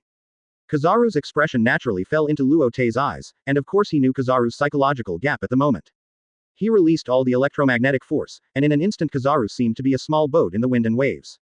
Luo Te appeared in front of Kizaru in an instant, and kicked the temple of the wasteland with a side kick. Kizaru raised his foot to block Luo Te's kick, and couldn't help but twitch the corner of his mouth again. He could feel that his leg was like kicking a steel pillar. Luo Te's physique was originally in top condition, and with the entanglement of Conqueror's Haki, Armament Haki and electromagnetic force, it was naturally not something Kizaru, who was light, could resist. Bang! Kizaru turned into a stream of light and shot towards a mountain on the island, smashing it to pieces and splashing a cloud of dust. Cough, cough, cough. The dust dissipated, and Kizaru's figure gradually emerged. Just as he stood up, Luo Te appeared in front of him again. He punched Kizaru in the chest. Disturbed by the electromagnetic force and conquerors, he couldn't dodge for a while. Bang! Kizaru was smashed into the ground. Luo Te slowly said, "Kizaru Admiral, I don't know what you think of celestial dragons in this world. Are you the Admiral of Celestial Dragons or the Admiral of Marine? I know who Nika is, but he hasn't awakened yet. I can't tell you. Come to my territory when you have a chance in the future, and we'll talk in detail. I'm leaving, see you later." After saying that, Luo Te didn't wait for Kizaru's reply, and he returned to the Skybreaker in an instant. Ding! Congratulations to the host for completing the selection and receiving the rewards. Top Armament Haki, Top Physique, Senzu Beans 1000. Close Black Lens Bracket. Luo Te. As soon as she got back to the ship, Nami ran to Luo Te in a hurry, with a worried look on her face. That was the Marine Admiral, so she couldn't help but worry. Luo Te threw a Senzu bean into his mouth, and a warm current flowed through his heart as he looked at the girl in front of him. His eyes were also full of tenderness. As a fan of One Piece in his previous life, he also imagined holding Nami in his arms. He remembered that his walls were covered with Nami's posters. And now that Nami was alive in front of him, with flesh and blood. He touched Nami's head and whispered, "I'm fine, just a little tired." Crocodile was a little shocked. It seemed that Kizaru should have been defeated by Luo Te. Enel was a little unwilling. Hee. When I master Haki, I will definitely knock that yellow monkey down. ... Naval Headquarters Marineford. Hina, are you serious? Could Kizaru be defeated by Luo Te? Sengoku roared, a little unbelievable. That's Admiral, the highest combat power of Naval Headquarters. How could he be defeated by a young boy? Garp also calmed down and said, "Is that so? If what Hina said is true, then Luo Te is a bit scary. Has he grown to this extent in such a short time?" He estimated that Luo Te's strength in the last battle with him should not be able to defeat Kizaru. It seems that he has become stronger during this period. Although he has not done anything bad, he is definitely not a friend of Marine. At this time, Marine Admiral Akainu next to him spoke up. At that time, I said that people like Luo Te should be wiped out directly, instead of letting him grow freely on the sea. Staff Officer Crane said slowly. Now that things have come to this, the first thing is to find Borsalino, and the second is to make a series of countermeasures against Luo Te. We can't let him grow anymore. That yellow monkey won't be moved by sympathy for Luo Te because he is young. If I go, I will definitely turn Luo Te into powder. As he said that, Akainu's arm turned into magma and burned a hole in the conference table. At this time, a tall figure sleeping on the ground slowly spoke. Sakazuki, Borsalino is faster than you. When you arrive, Luo Te will have flown away. Shut up, Kuzan, you sleepyhead, Akainu sprayed. Kuzan did not answer, turned over and continued to sleep. Looking at the two admirals arguing, Sengoku rubbed his temples with a headache. Okay, both of you, say less. We have to wait until Borsalino comes back before making specific plans. It was almost dark before a soldier came to report that Admiral Kizaru had returned. Seeing Kizaru sitting in a wheelchair wrapped like a mummy, Sengoku was angry and distressed. Borsalino, you've come to the office right after you came back. Kizaru shook his head and said, I know the importance of this matter. Akainu looked at Kizaru and couldn't help but said, Borsalino, you won't let me win again. Just like you wrapped yourself like a mummy last time to take a sick leave. Kizaru said with a helpless expression, I really lost this time. Luo Te not only mastered the advanced observation Haki and armament Haki, but also learned Conqueror's entanglement. These alone can't hurt you like this, right? Akainu still didn't believe it. He firmly believed that Kizaru let me win. He always felt that Kizaru was hiding something from them this time. Kizaru looked at Akainu and said, he has a special ability that can affect my sparkling fruit, preventing me from exerting my true strength. At this moment, Kuzan turned around and looked at Kizaru and said, is it a special demon fruit power? Kizaru shook his head. I don't know what ability it is, but it should be a special Paramecia devil fruit ability.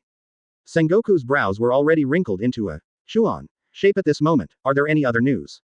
Kizaru spoke again. Crocodile has joined Luo Te's group, and there is also a Logia Thunderfruit ability user with them. What? Sengoku slammed the table and stood up, with an unbelievable look on his face. Are you talking about the 7 warlords of the sea crocodile? Kizaru nodded. Staff Officer Suru said on the side. This is troublesome. And there is also a strongest Logia devil fruit ability. Chapter 54. The Fifth Emperor of the Sea. At this time, the Crane staff officer said, "Let's contact Morgans first."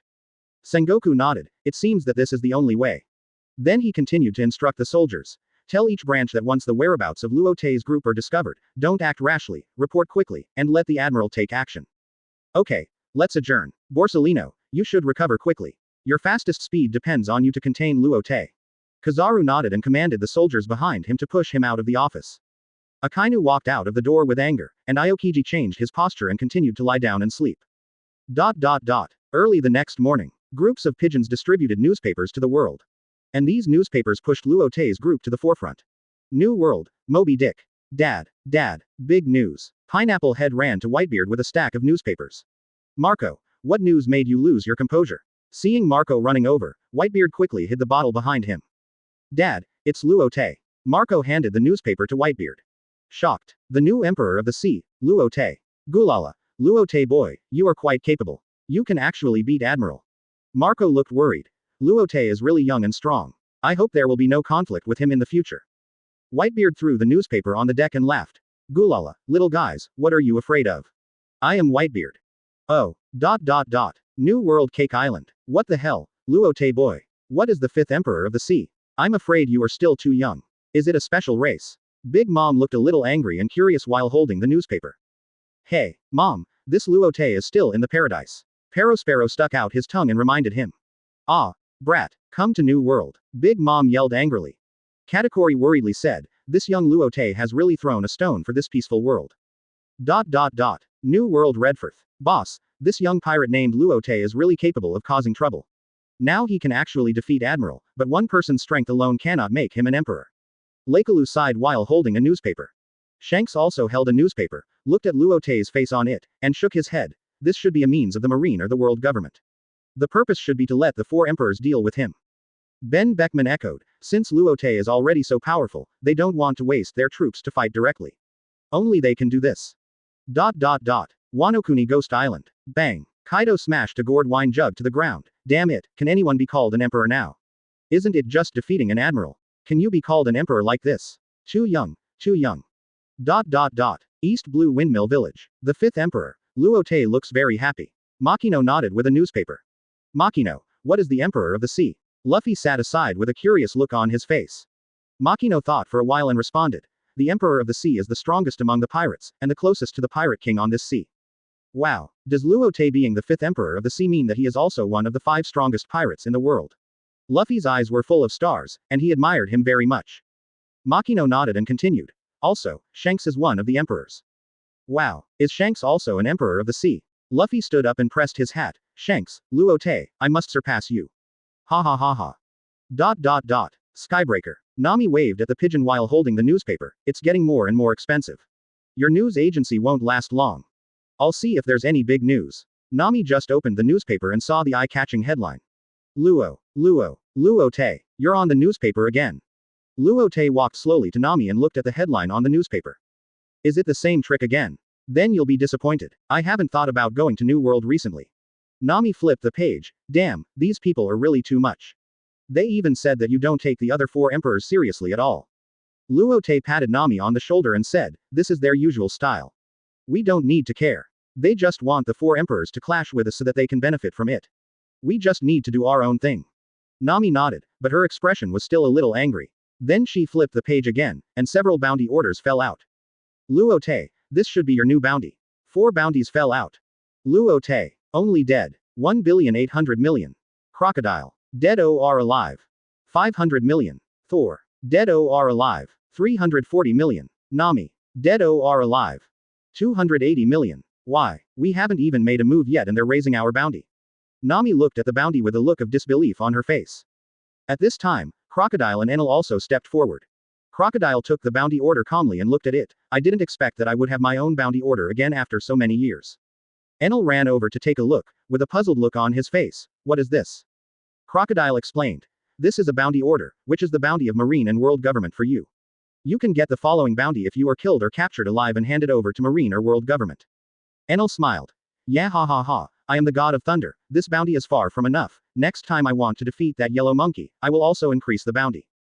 Crocodile mocked on the side. how can a guy who doesn't even have a name have a high bounty? Enel looked at Crocodile angrily and said, you don't understand the world of God. Next time my bounty will exceed yours. Crocodile spun a small sandstorm in his palm, why do you want to practice? Enel responded with lightning all over his body and a fighting look on his face. Come on, let me show you what it means to be a natural disaster god of thunder.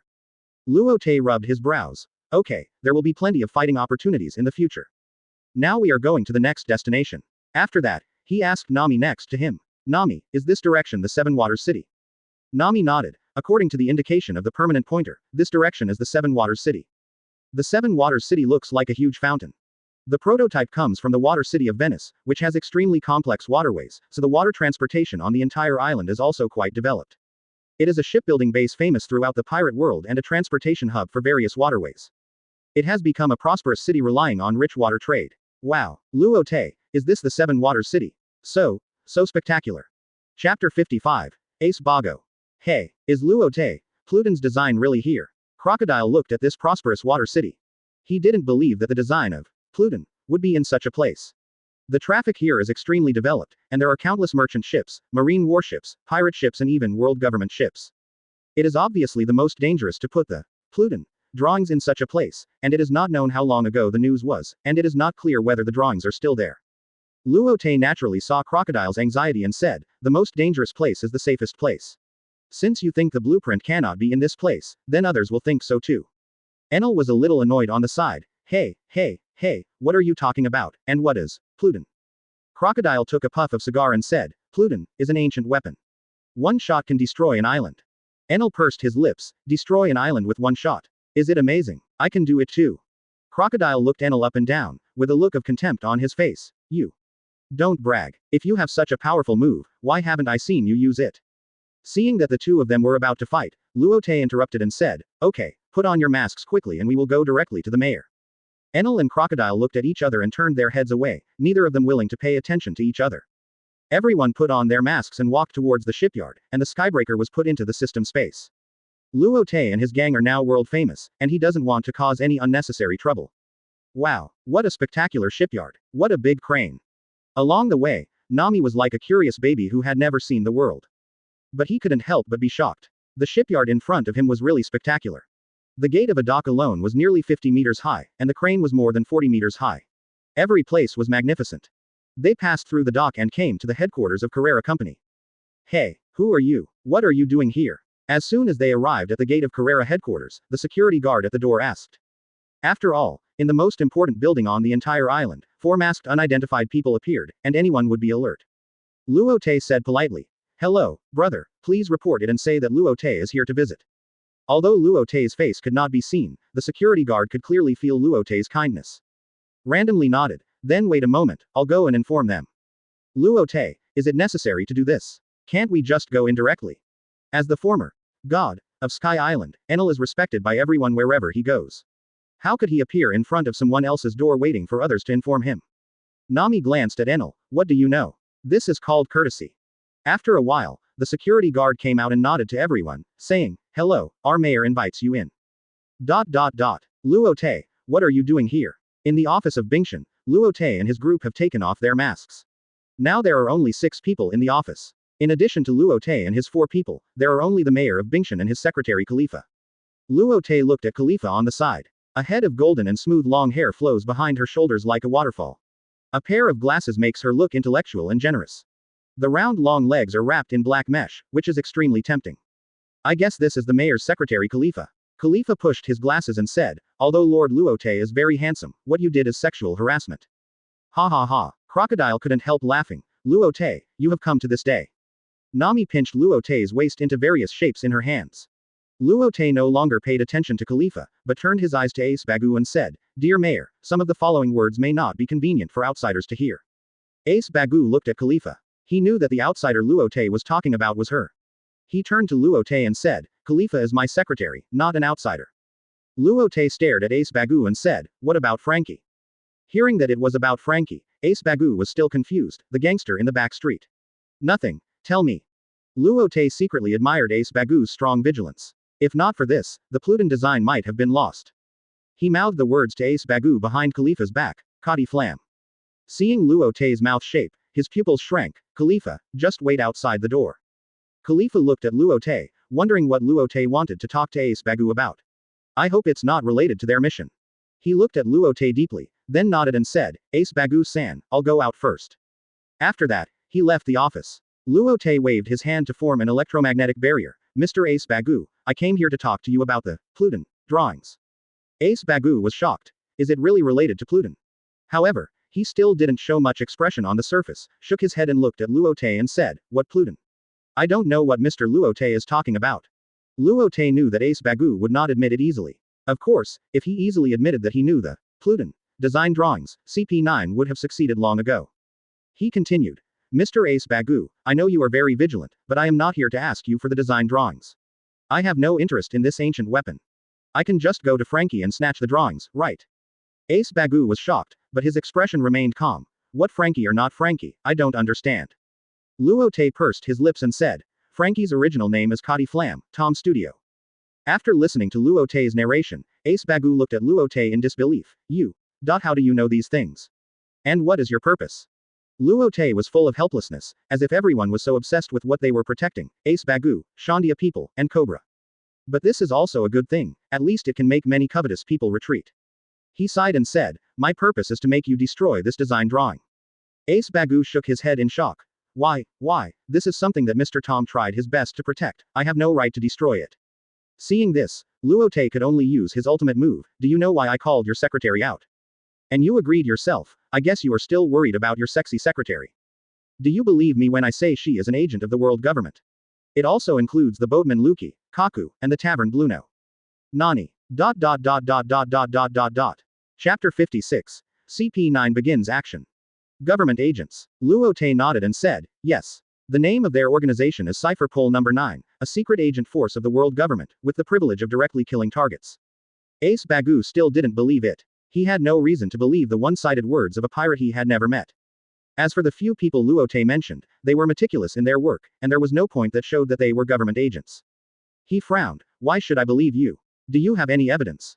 There is evidence, but I can't show it. Ace Bagu looked at Luo Te with some anger. You just doubt it like this. If I remember correctly, you have not been in Grand Line for half a year. You haven't seen me, nor have you seen Khalifa and the others. What reason do you have to doubt them? And you are pirates, you are the bad guys, what reason do I have to believe a bad guy and doubt a good person? Luo Te felt depressed. This Ace Bagu is simply a stone in the pit, smelly and hard. Luo Te stared at Ace Bagu and said, do you think the world government is a good person? Don't forget why your master Tom died. Your master was also a boatman on Roger's ship and a pirate. Ace Bagu raised his eyebrows and said, even if the world government's agents killed Mr. Tom, in my heart, you are not much better. Luo Te couldn't help it. He knew that if he didn't give this pedantic mayor a drastic measure, he would not get it. After making up his mind, Luo Te said, then I will go to find Kadi Fram. After that, he waved his hand to remove the electromagnetic barrier. Ace Bagu shouted angrily. What Kadi Fram? I don't know who you are talking about, please don't talk nonsense here. Come on, get them out. Khalifa pushed the door open at this time. Mayor, what's wrong? Ace Bagu was sitting on the ground and pointed at Luo Te and others with an angry face. Get them out. Khalifa pushed his glasses and said, everyone, please go out. Luo Te looked at Ace Bagu angrily and said, Humph. Do you think you can control that thing? Don't be naive, wait, it will be mine sooner or later. Let's go. Then he walked out of the office door. Seeing Luo Te and his group leave the door, Khalifa quickly helped Ace Bagu up. Ace Bagu-san, are you okay? Ace Bagu panted and said, it's okay, help me cancel the afternoon schedule. Khalifa nodded. Okay, then I will help you cancel all the afternoon schedules. Ace Bagu lay down on the chair a little weakly. Khalifa couldn't help asking, what did Luo Te and the others just say that made you so angry? Ace Bagu shook his head, nothing. Okay, I'm going to rest, Khalifa. And don't let any masked people in if you meet them in the future.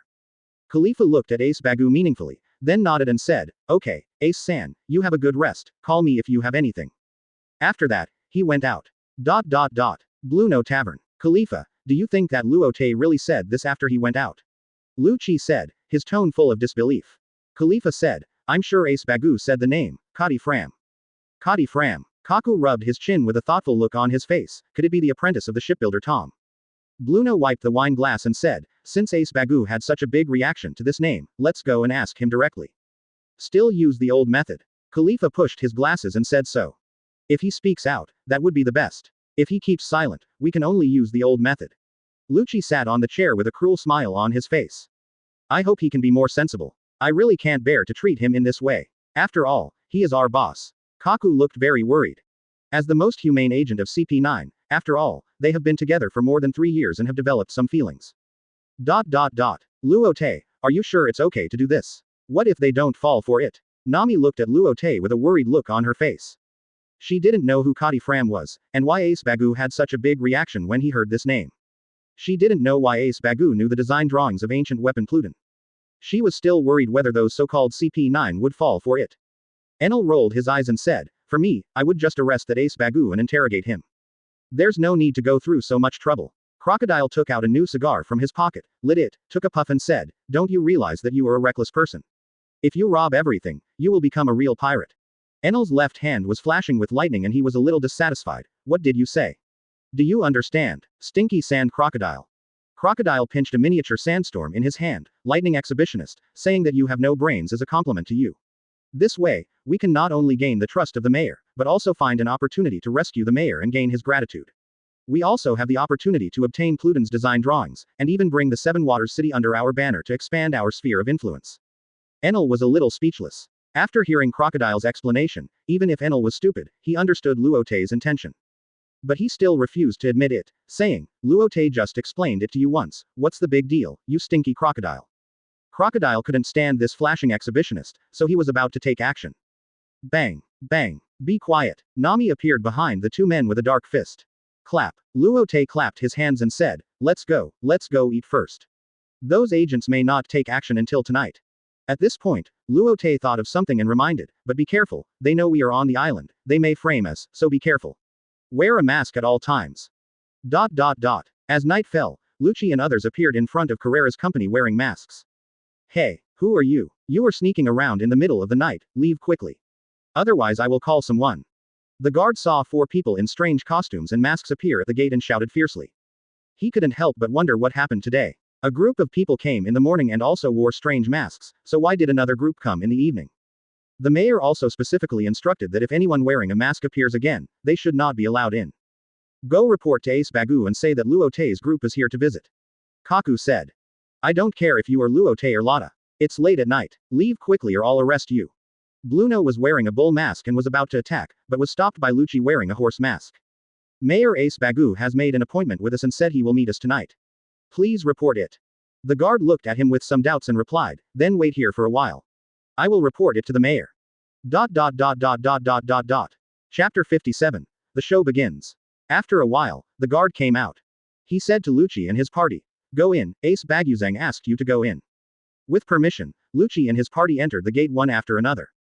At this time, in an electromagnetic barrier on the roof of Carrera Company, Luo Te's somewhat helpless voice sounded, see. I told you, they will definitely put the blame on us. Enel sat aside and ate an apple a little bored. He didn't like to play these tricks. He liked to be straightforward. So when the few people discussed the battle plan just now, he almost didn't listen. Crocodile said at this time, will they really do what you said? Luo Te nodded and said, 90%. After all, the purpose of CP9's undercover in the Seven Waters is to investigate and seize Pluton's design drawings. What about the remaining 10%? Luo Te smiled and responded. The remaining 10% is that we expose them, but in that case we will lose the island of Seven Waters. I hope the plot will develop smoothly. Ace Bogus office. Didn't you come in the morning? What are you doing in the evening?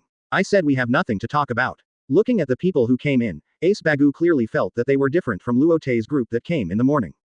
Before Ace Bagu finished speaking, he saw Lucci and the others took off their masks. Looking at the 4 familiar people, he was already recalling what Luo Te said to him in the morning, and the 4 people in front of him were the 4 people Luo Te mentioned.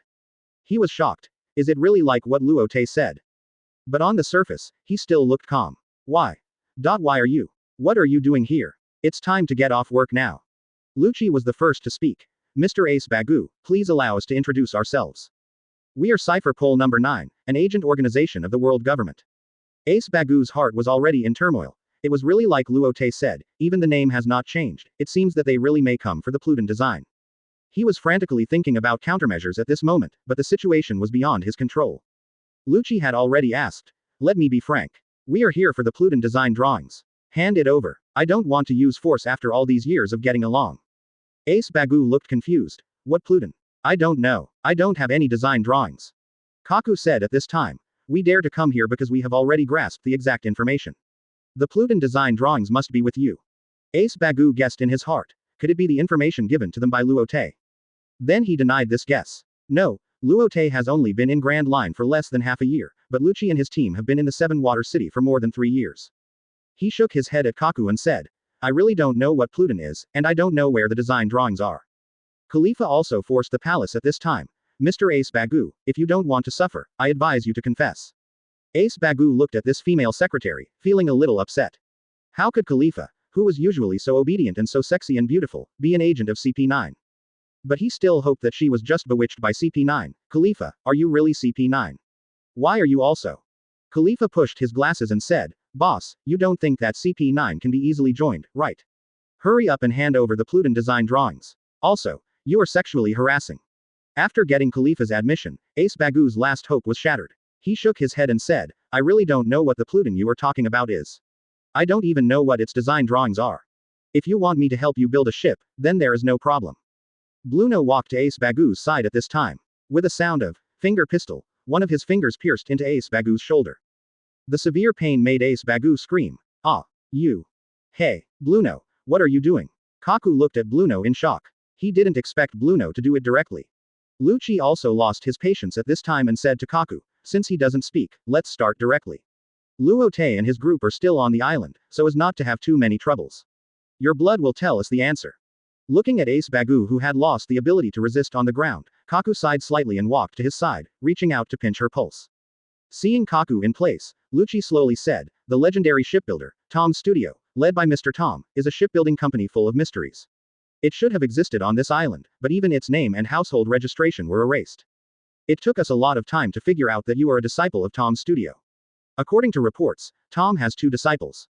One of them died in an accident 6 years ago. As Lucci spoke out his speculation word by word, Ace Bagu, who was just a mortal, couldn't control his heartbeat after all.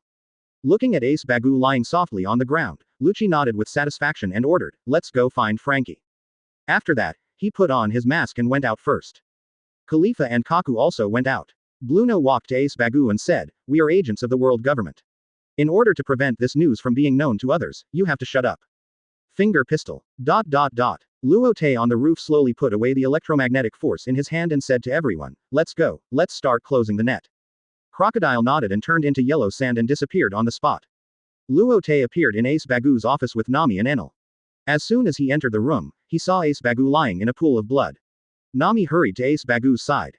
Ace Bagu-san. Ace Bagu-san. What's wrong with you? Are you still alive? Seeing that there was no response to the shouting, Nami quickly fed a black pill into Ace Bagu's mouth. Don't worry, I just created an electromagnetic barrier to protect his heart. Cough cough cough. With a violent cough, Ace Bagu also woke up slowly. You are. Luo Te's gang. What are you doing here again? Luo Te gestured to Nami to let go of Ace Bagu. What? Is what I said this morning true? So what? What do you want to do here? Is it for the Pluton design drawings? Luo Te smiled and shook his head and said, didn't I say this morning that I don't care about your Pluton design drawings? I know where Pluton is. I just don't want the Pluton design drawings to be obtained by the world government. What happened today has shattered Ace Bagu's worldview. Now no matter what happens, he will not find it strange. I heard before that Pluton is an ancient weapon, which is extremely powerful. If you know the existence of this ancient weapon, I believe everyone will be jealous. I don't care why you come here, please leave the Seven Water City now. Luo Te said now. You should know that with our strength, we can get what you are guarding without any effort. And now your junior brother Frankie may be in danger of his life. Ace Bagu's heart sank to the bottom after hearing Frankie. Frankie. Don't die. Luo Te said. Don't worry, we have someone there. Chapter 58. CP9 and Frankie. Bang. With a loud bang, Frankie's house was broken into. The Frankie family, who were holding a banquet, were frightened by the loud noise and stopped their work to look at the broken door. The huge smoke made it impossible for Frankie to see who came in. As Frankie here, the smoke gradually dissipated, and Frankie saw the 4 people in front of him, with a look of anger on his face. Lucci, Kaku, Bluno, Khalifa, what are you doing here? You broke my door. Khalifa pushed his glasses, you are sexually harassing me. As calling someone by name considered sexual harassment. Lucci walked towards Frankie and said, should I call you Frankie? Or should I call you Kati Fram? When he heard Kati Fram's name, Frankie's pupils shrank obviously. What did you say? There is only Frankie here, and there seems to be no Kadi or anything like that. My little brother is not called Kadi or anything, you may have found the wrong place. Lucci appeared in front of Frankie with a shave and grabbed Frankie's neck. Hey, what are you doing? Let our big brother go. Seeing that their big brother was caught by Lucci, Frankie's little brothers didn't care whether he was an employee of Carrera Company.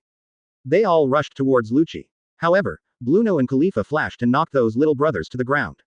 Frankie was instantly angry. Powerful right punch. A punch hit Lucci's chest. Iron body. A puff of green smoke drifted by, and there was no mark on Lucci's chest. What? Frankie was so surprised that his glasses fell off. He had never seen anyone who could block this punch without a mark, and today he saw it. At the same time, he was also wondering why the four people today were completely different from their usual easygoing appearance. Could they be some kind of organization? Lucci saw Frankie's doubts and said, "It seems that you still have a lot of questions. Let me introduce myself. We are the agent organization of the world government." When Frankie heard that they were from the world government, he could no longer hide his anger. What? You are from the world government? He had no good feelings towards the world government at all. His master Tom was killed by the world government. Lucci looked at Frankie's furious expression and said, "Kadi Flam, we are here to retrieve the Pluton design drawings from you. You'd better hand them over." Frankie gritted his teeth. "What did you say? I'm not Kadi Flam, and I don't know what Pluton design drawings you are talking about." Kaku said at this time, "Kadi Flam, your senior brother told me everything. You'd better hand it over to avoid physical pain." "What? Ace Bagu, what did you do to him?" After all, it was related to his senior brother. Although the two of them always quarreled, their relationship was the strongest. So when he heard that Lucci and others had received news about Pluton from Ace Bagu, he was most worried about Ace Bagu's safety. "Ace Bagu, we took a lot of effort to pry the news about you out of his mouth." Bruno shook his head and said so. Hearing this, Frankie knew that Ace Bagu must have suffered a lot, and struggled for a while. "What did you do to him?" "Let me go." Frankie struggled frantically, wishing he could go see Ace Bagu right away. "I advise you not to struggle. As long as you give me the blueprint, we will let you go. You can go wherever you want." After that, Lucci increased the strength of his hand. Ahem. Frankie stretched out his hand to pry open Lucci's fingers, but no matter how hard he tried, he couldn't pry them open at all. It was like being clamped by steel. Lucci said with a sneer on his face, "You'd better not waste your energy. Our strength is not at the same level at all. I don't know what you are talking about, and I don't know what that blueprint is. You should give up. I have something to do with Ace Bagu now." Frankie still shook his head and didn't intend to admit it. There is an old saying in the fruit, Shishiwuji wei junji, it seems that you don't accept the toast, but you accept the penalty. Lucci shook his head and showed a pitying expression. Finger pistol Lien. He stretched out his left hand and poked 4 or 5 holes in Frankie's chest with his index finger. Ah! Frankie spat out a mouthful of blood, and his heart was surging again. "What's going on? How could you penetrate me? I'm made of steel. I just said that our strength is not in the same level. You'd better hand over the design drawings obediently, otherwise I don't mind dismantling your strange body." Frankie knew that he would not be able to escape today, but he was able to protect Mr. Tom's drawings at the risk of his life, and he was also a worthy death. As a tough guy, he did not choose to beg for mercy and hand over the drawings, and even his expression was still so firm. Just when Lucci was about to attack again, a burst of yellow sand suddenly appeared on the field. "Hey, hey, hey, I heard that there was bullying here." Accompanied by a playful voice, the yellow sand gradually condensed into Crocodile's body. There was also a figure in his hand. What? Crocodile? When? Khalifa looked at the figure that appeared on the field and felt a little strange. Frankie looked up at the man with a scar on his face and a cigar in his mouth. "Although I don't know who you are, thank you for saving me." Lucci frowned and looked at Crocodile. It was him who took Frankie away from him without his knowledge. No matter whether Crocodile is a member of Luo Te's group or not, he is a secret agent organization of the world government, and he is not afraid of Uranus Lousy. He said, "Luo Te's group, are you sure you want to intervene in this matter?" Crocodile looked at Lucci with contempt. "Who do you think you are? What we do doesn't seem to have anything to do with you, right?" Bluno didn't intend to negotiate with this crocodile at all, and appeared in front of Crocodile with a shave. Finger pistol. The finger poked a huge hole in Crocodile's body, but there was no bleeding. The flying yellow sand gradually filled the hole, and it was restored to its original state in an instant. "Nani!" Crocodile reached out and grabbed Bluno's bullhead and smashed it to the ground. Bluno shouted, "Iron body!" There was a bang, and dust rose up. When the dust cleared, Bluno had fallen in a pool of blood. "I hate people who overestimate their own abilities. We could have communicated well, why did it happen like this?" Lucci and the other two were so shocked by Crocodile's move that they couldn't speak. They knew that Bluno had a bull-like personality, but they didn't stop Bluno's impulsive behavior just now. Of course, part of the reason was to test the strength of Luo Te's group. Lucci knew that they might not be able to get the design drawings from Frankie now, so he planned to go back and report to the 5 elders first. But at this moment. Chapter 59. Frankie is wanted. There was a noisy voice at the door. Agents inside, come out quickly. Come out quickly. I want to avenge Ace Baguzang. Come out quickly. Lucci and the other two looked back at the door and saw a group of people running towards Frankie's house, some holding kitchen knives, some holding saws, and some even wearing pajamas. Lucci and the other two's faces all changed, wondering how these people got here. But now it seems that their secret infiltration mission has completely failed. Crocodile saw that the plan had been achieved and disappeared with Frankie in Frankie's house. Seeing that the person involved, Frankie, had disappeared, they had no reason to stay here. Even if all these people were killed, it would waste a lot of time, and no one would be responsible if something happened at that time. Lucci nodded to Kaku and Khalifa and disappeared on the spot. Kaku and Bluno also disappeared here in a few flashes.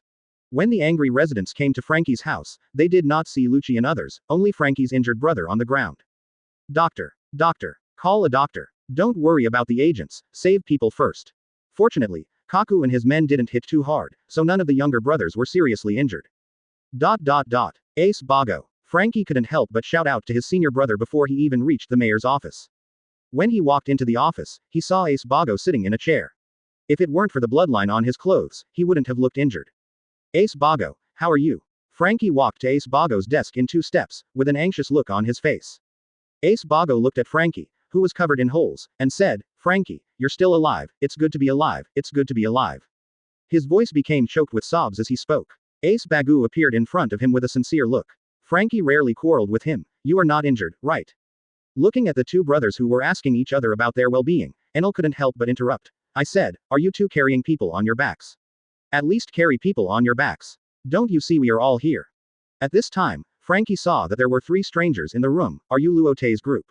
Did you save Ace Bago? Ace Bago nodded. If it weren't for Luo Te, I would be a corpse now. Thank you so much. He raised his hands above his head and put them together, making a signature move. Hiss, it hurts. The previous move pulled the wound, and Frankie grimaced in pain. Luo Te looked at Frankie, who was covered with holes, and admired him.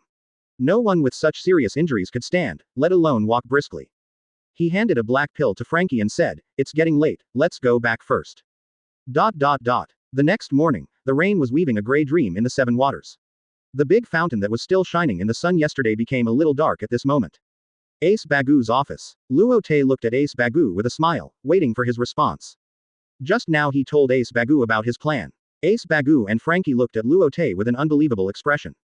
Frankie recovered in an instant and said, super. It's really a respectable dream. I know you are strong, but it's not so easy to realize this plan. Luo Te admitted generously, I know it's difficult to avoid world government in these things, but it depends on people. Ace Bago also recovered at this time, staring at this young man who was only 18 years old. It was hard to imagine that he could come up with such a plan. After a long time, he said, I agree with your plan, but I don't want to lose the 7 waters. Hearing this, Luo Te nodded and promised, even if we have to move, we will move the entire island up there. For now, the 7 Waters City is still the most famous shipbuilding base in the entire Grand Line. The world government will not and dare not do anything here. So you can rest assured, but those things that should be done should still be put on the agenda. Ace Bago had a headache, feeling that the young man in front of him spoke like magic, making him unable to refuse. But those plans and the darkness about the world government also made him aware of the crisis. He was not like Luo Te, who had a heart of a great man who benefited the world. He just wanted to keep his own piece of land. Frankie took out a stack of paper from the secret compartment of the refrigerator and interrupted, by the way, this should be the Pluton design drawings you mentioned, right? Luo Te took it and looked at it, frowning, because he couldn't understand it. If he was a mechanical engineer in his previous life, he might be able to understand it, but he could only write bugs. Crocodile couldn't help but step forward to take a look, after all, that was something he had wanted so much for so many years. But he also shook his head, I don't understand it at all, but it feels awesome. Luo Te returned the stack of drawings to Frankie. This thing was given to Uncle Ace by Mr. Tom, and Uncle Ace passed it to you, so it's better for you to keep it yourself.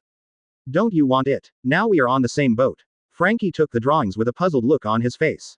He and Ace Bago actually talked privately, and they agreed that it would be safest to keep the drawings with Luo Te. Luo Te waved his hand. No one in our pirate group can understand this thing, and no one can build it. It's no different from a few pieces of waste paper. Hearing Luo Te's words, Ace Bago and Frankie couldn't help but give Luo Te a thumbs up in their hearts. Just now, they heard Luo Te talk about ancient weapon Uranus, Pluton, and Poseidon. They knew that few people could resist the temptation of these 3 weapons. After all, whoever masters these 3 weapons is equivalent to having the capital to master the world. By the way, I have prepared a banquet for you. It is in the banquet hall. Please follow me. Ace Bagu stood up and made a, please, gesture to Luo Te and others. Luo Te looked at Ace Bagu with interest. Is it okay for you to do this? After all, we are pirates. Will it affect your future business? Ace Bagu touched the mouse in his chest pocket and said, well, this is a private banquet. No one will know. Even if the world government knows, don't we still have you? Luo Te felt a little funny. What a courageous mayor. The banquet lasted for several hours. Frankie personally sent Luo Te and his party to the door of Dock No. 1. Many citizens appeared at the door to watch. Click. Click. Click. The sound of cameras was endless in an instant. Hey, are you the ones who saved the mayor? Thank you for saving the mayor. You are the benefactors of the Seven Waters City. You are our saviors. Looking at the enthusiastic crowd in front of him, Luo Te was not used to it. In his previous life, he was a social phobic and hated noisy places the most. Crocodile was very familiar with this feeling. After all, he was a hero in Alabasta. Nami hugged Luo Te's arm tightly because she could feel that there were many pairs of hooked eyes in the crowd, and they were conveying love to Luo Te wantonly. Just as Luo Te and his friends were thinking about how to get through this group of people, there was another commotion in the crowd. Several Frankie brothers wearing strange sunglasses and iron hoods on their lower bodies passed through the crowded crowd and came to Luo Te.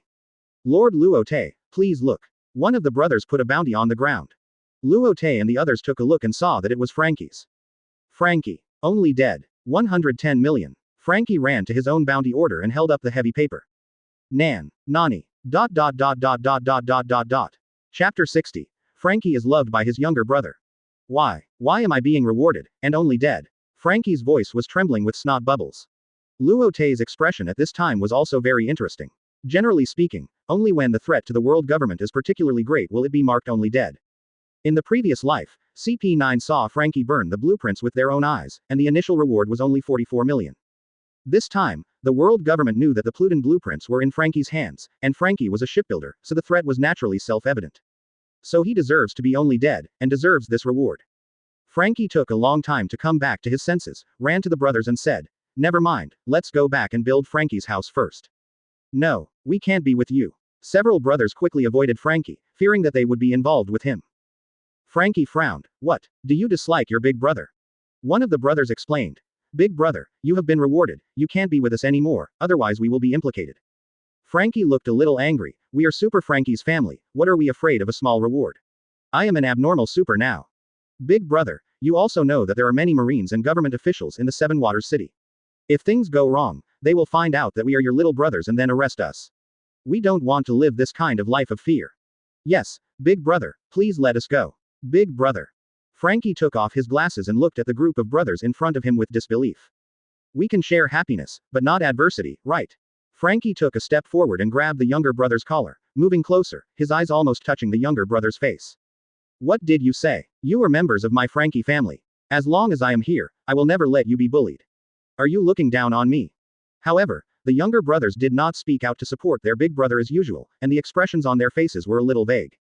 One of the younger brothers said, Big brother, you are very strong. But before Frankie changed his arrogant expression. Hearing the younger brother continue, that was in the past, it's different now. You can't even beat a small minions of the agent organization. We are no longer as blindly confident in your strength as before. What the hell? Quote. Frankie's eyes widened, and he put his eyes directly on the younger brother's face. I used to be invincible in the hearts of the younger brothers, why do they look down on me now? Although my performance yesterday was indeed very bad. But I have failed before, but I would never be looked down upon like this. The younger brother continued to speak as if he did not see Frankie's angry expression. Brother, you'd better leave the Seven Waters.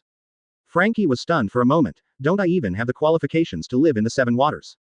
The younger brother nodded without hesitation. Yes, a pirate with more than 100 million people living in a busy city like the Seven Waters all year round. There must be many bounty hunters and marines coming to catch you, and when a battle breaks out, innocent people will be hurt and the town will be destroyed. Then brother will be the sinner of the Seven Waters. What the hell? Frankie didn't think so much. The other younger brothers knelt down in front of Luo Te. Lord Luo Te, please take brother Frankie with you when you go out to sea. Quote. Luo Te, who was watching the show, didn't expect the topic to be about him. He looked at Frankie's younger brothers helplessly. Why? Crocodile sat on the steps smoking a cigar and watching Frankie's family with interest. Nami leaned close to Luo Te. Enel was a bit bored and took out an apple and started eating it while lying on the ground.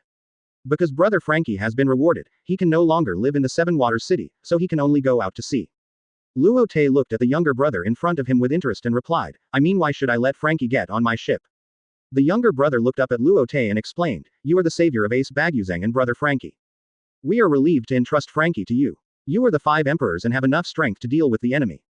Luo Te smiled, then what can I get? The younger brother turned his head and looked at Frankie and said, brother Frankie is one of Mr.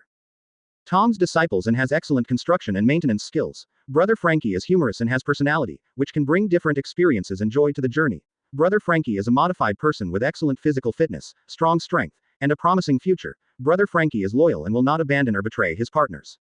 Fran. Luo Te interrupted quickly. He really couldn't stand it. This was simply a commendation meeting for Frankie. At this time, Frankie couldn't hold back the smile on his face anymore, and the hand holding the little boy's collar loosened. Luo Te actually thought a lot at this moment. Their group didn't have an outstanding construction engineer, and now Frankie could just take on this position. This would not only speed up the construction of Sha country, but also make great progress in mechanical inventions. So he did agree to Frankie joining his pirate group. Nodding and saying, now that you put it that way, I agree to let Frankie get on board, but he doesn't seem to want to. The younger brother lowered his head, and it started to rain in the gloomy sky, so he couldn't see his expression clearly. But Luo Te, as a user of the electromagnetic fruit, naturally knew that these younger brothers were clearly reluctant to part with brother Frankie. But for the safety of brother Frankie and the safety of the Seven Waters, they still resolutely sent brother Frankie out to sea. The younger brothers stood up and bowed to Luo Te and his group. We will let brother Frankie appear on your ship when the time comes. After that, they pushed through the crowd and ran towards Frankie's house. Frankie was still immersed in the praise from his younger brothers, and it took him a long time to react. He seemed to have been sold out by his younger brothers. Wait, damn it. He chased in the direction where his younger brothers left. After Frankie and his group left, the crowd surrounded Luo Te and his 4 companions. Lord Luo Te, please sign for me. Lord Nami, do you have a boyfriend? I'll introduce you. Lord Luo Te is so handsome, I want to give birth to a baby for you.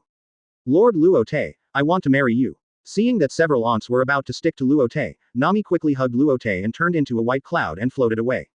Crocodile looked at the backs of the two with some amusement, apologized to the fire, and turned into yellow sand and disappeared on the steps.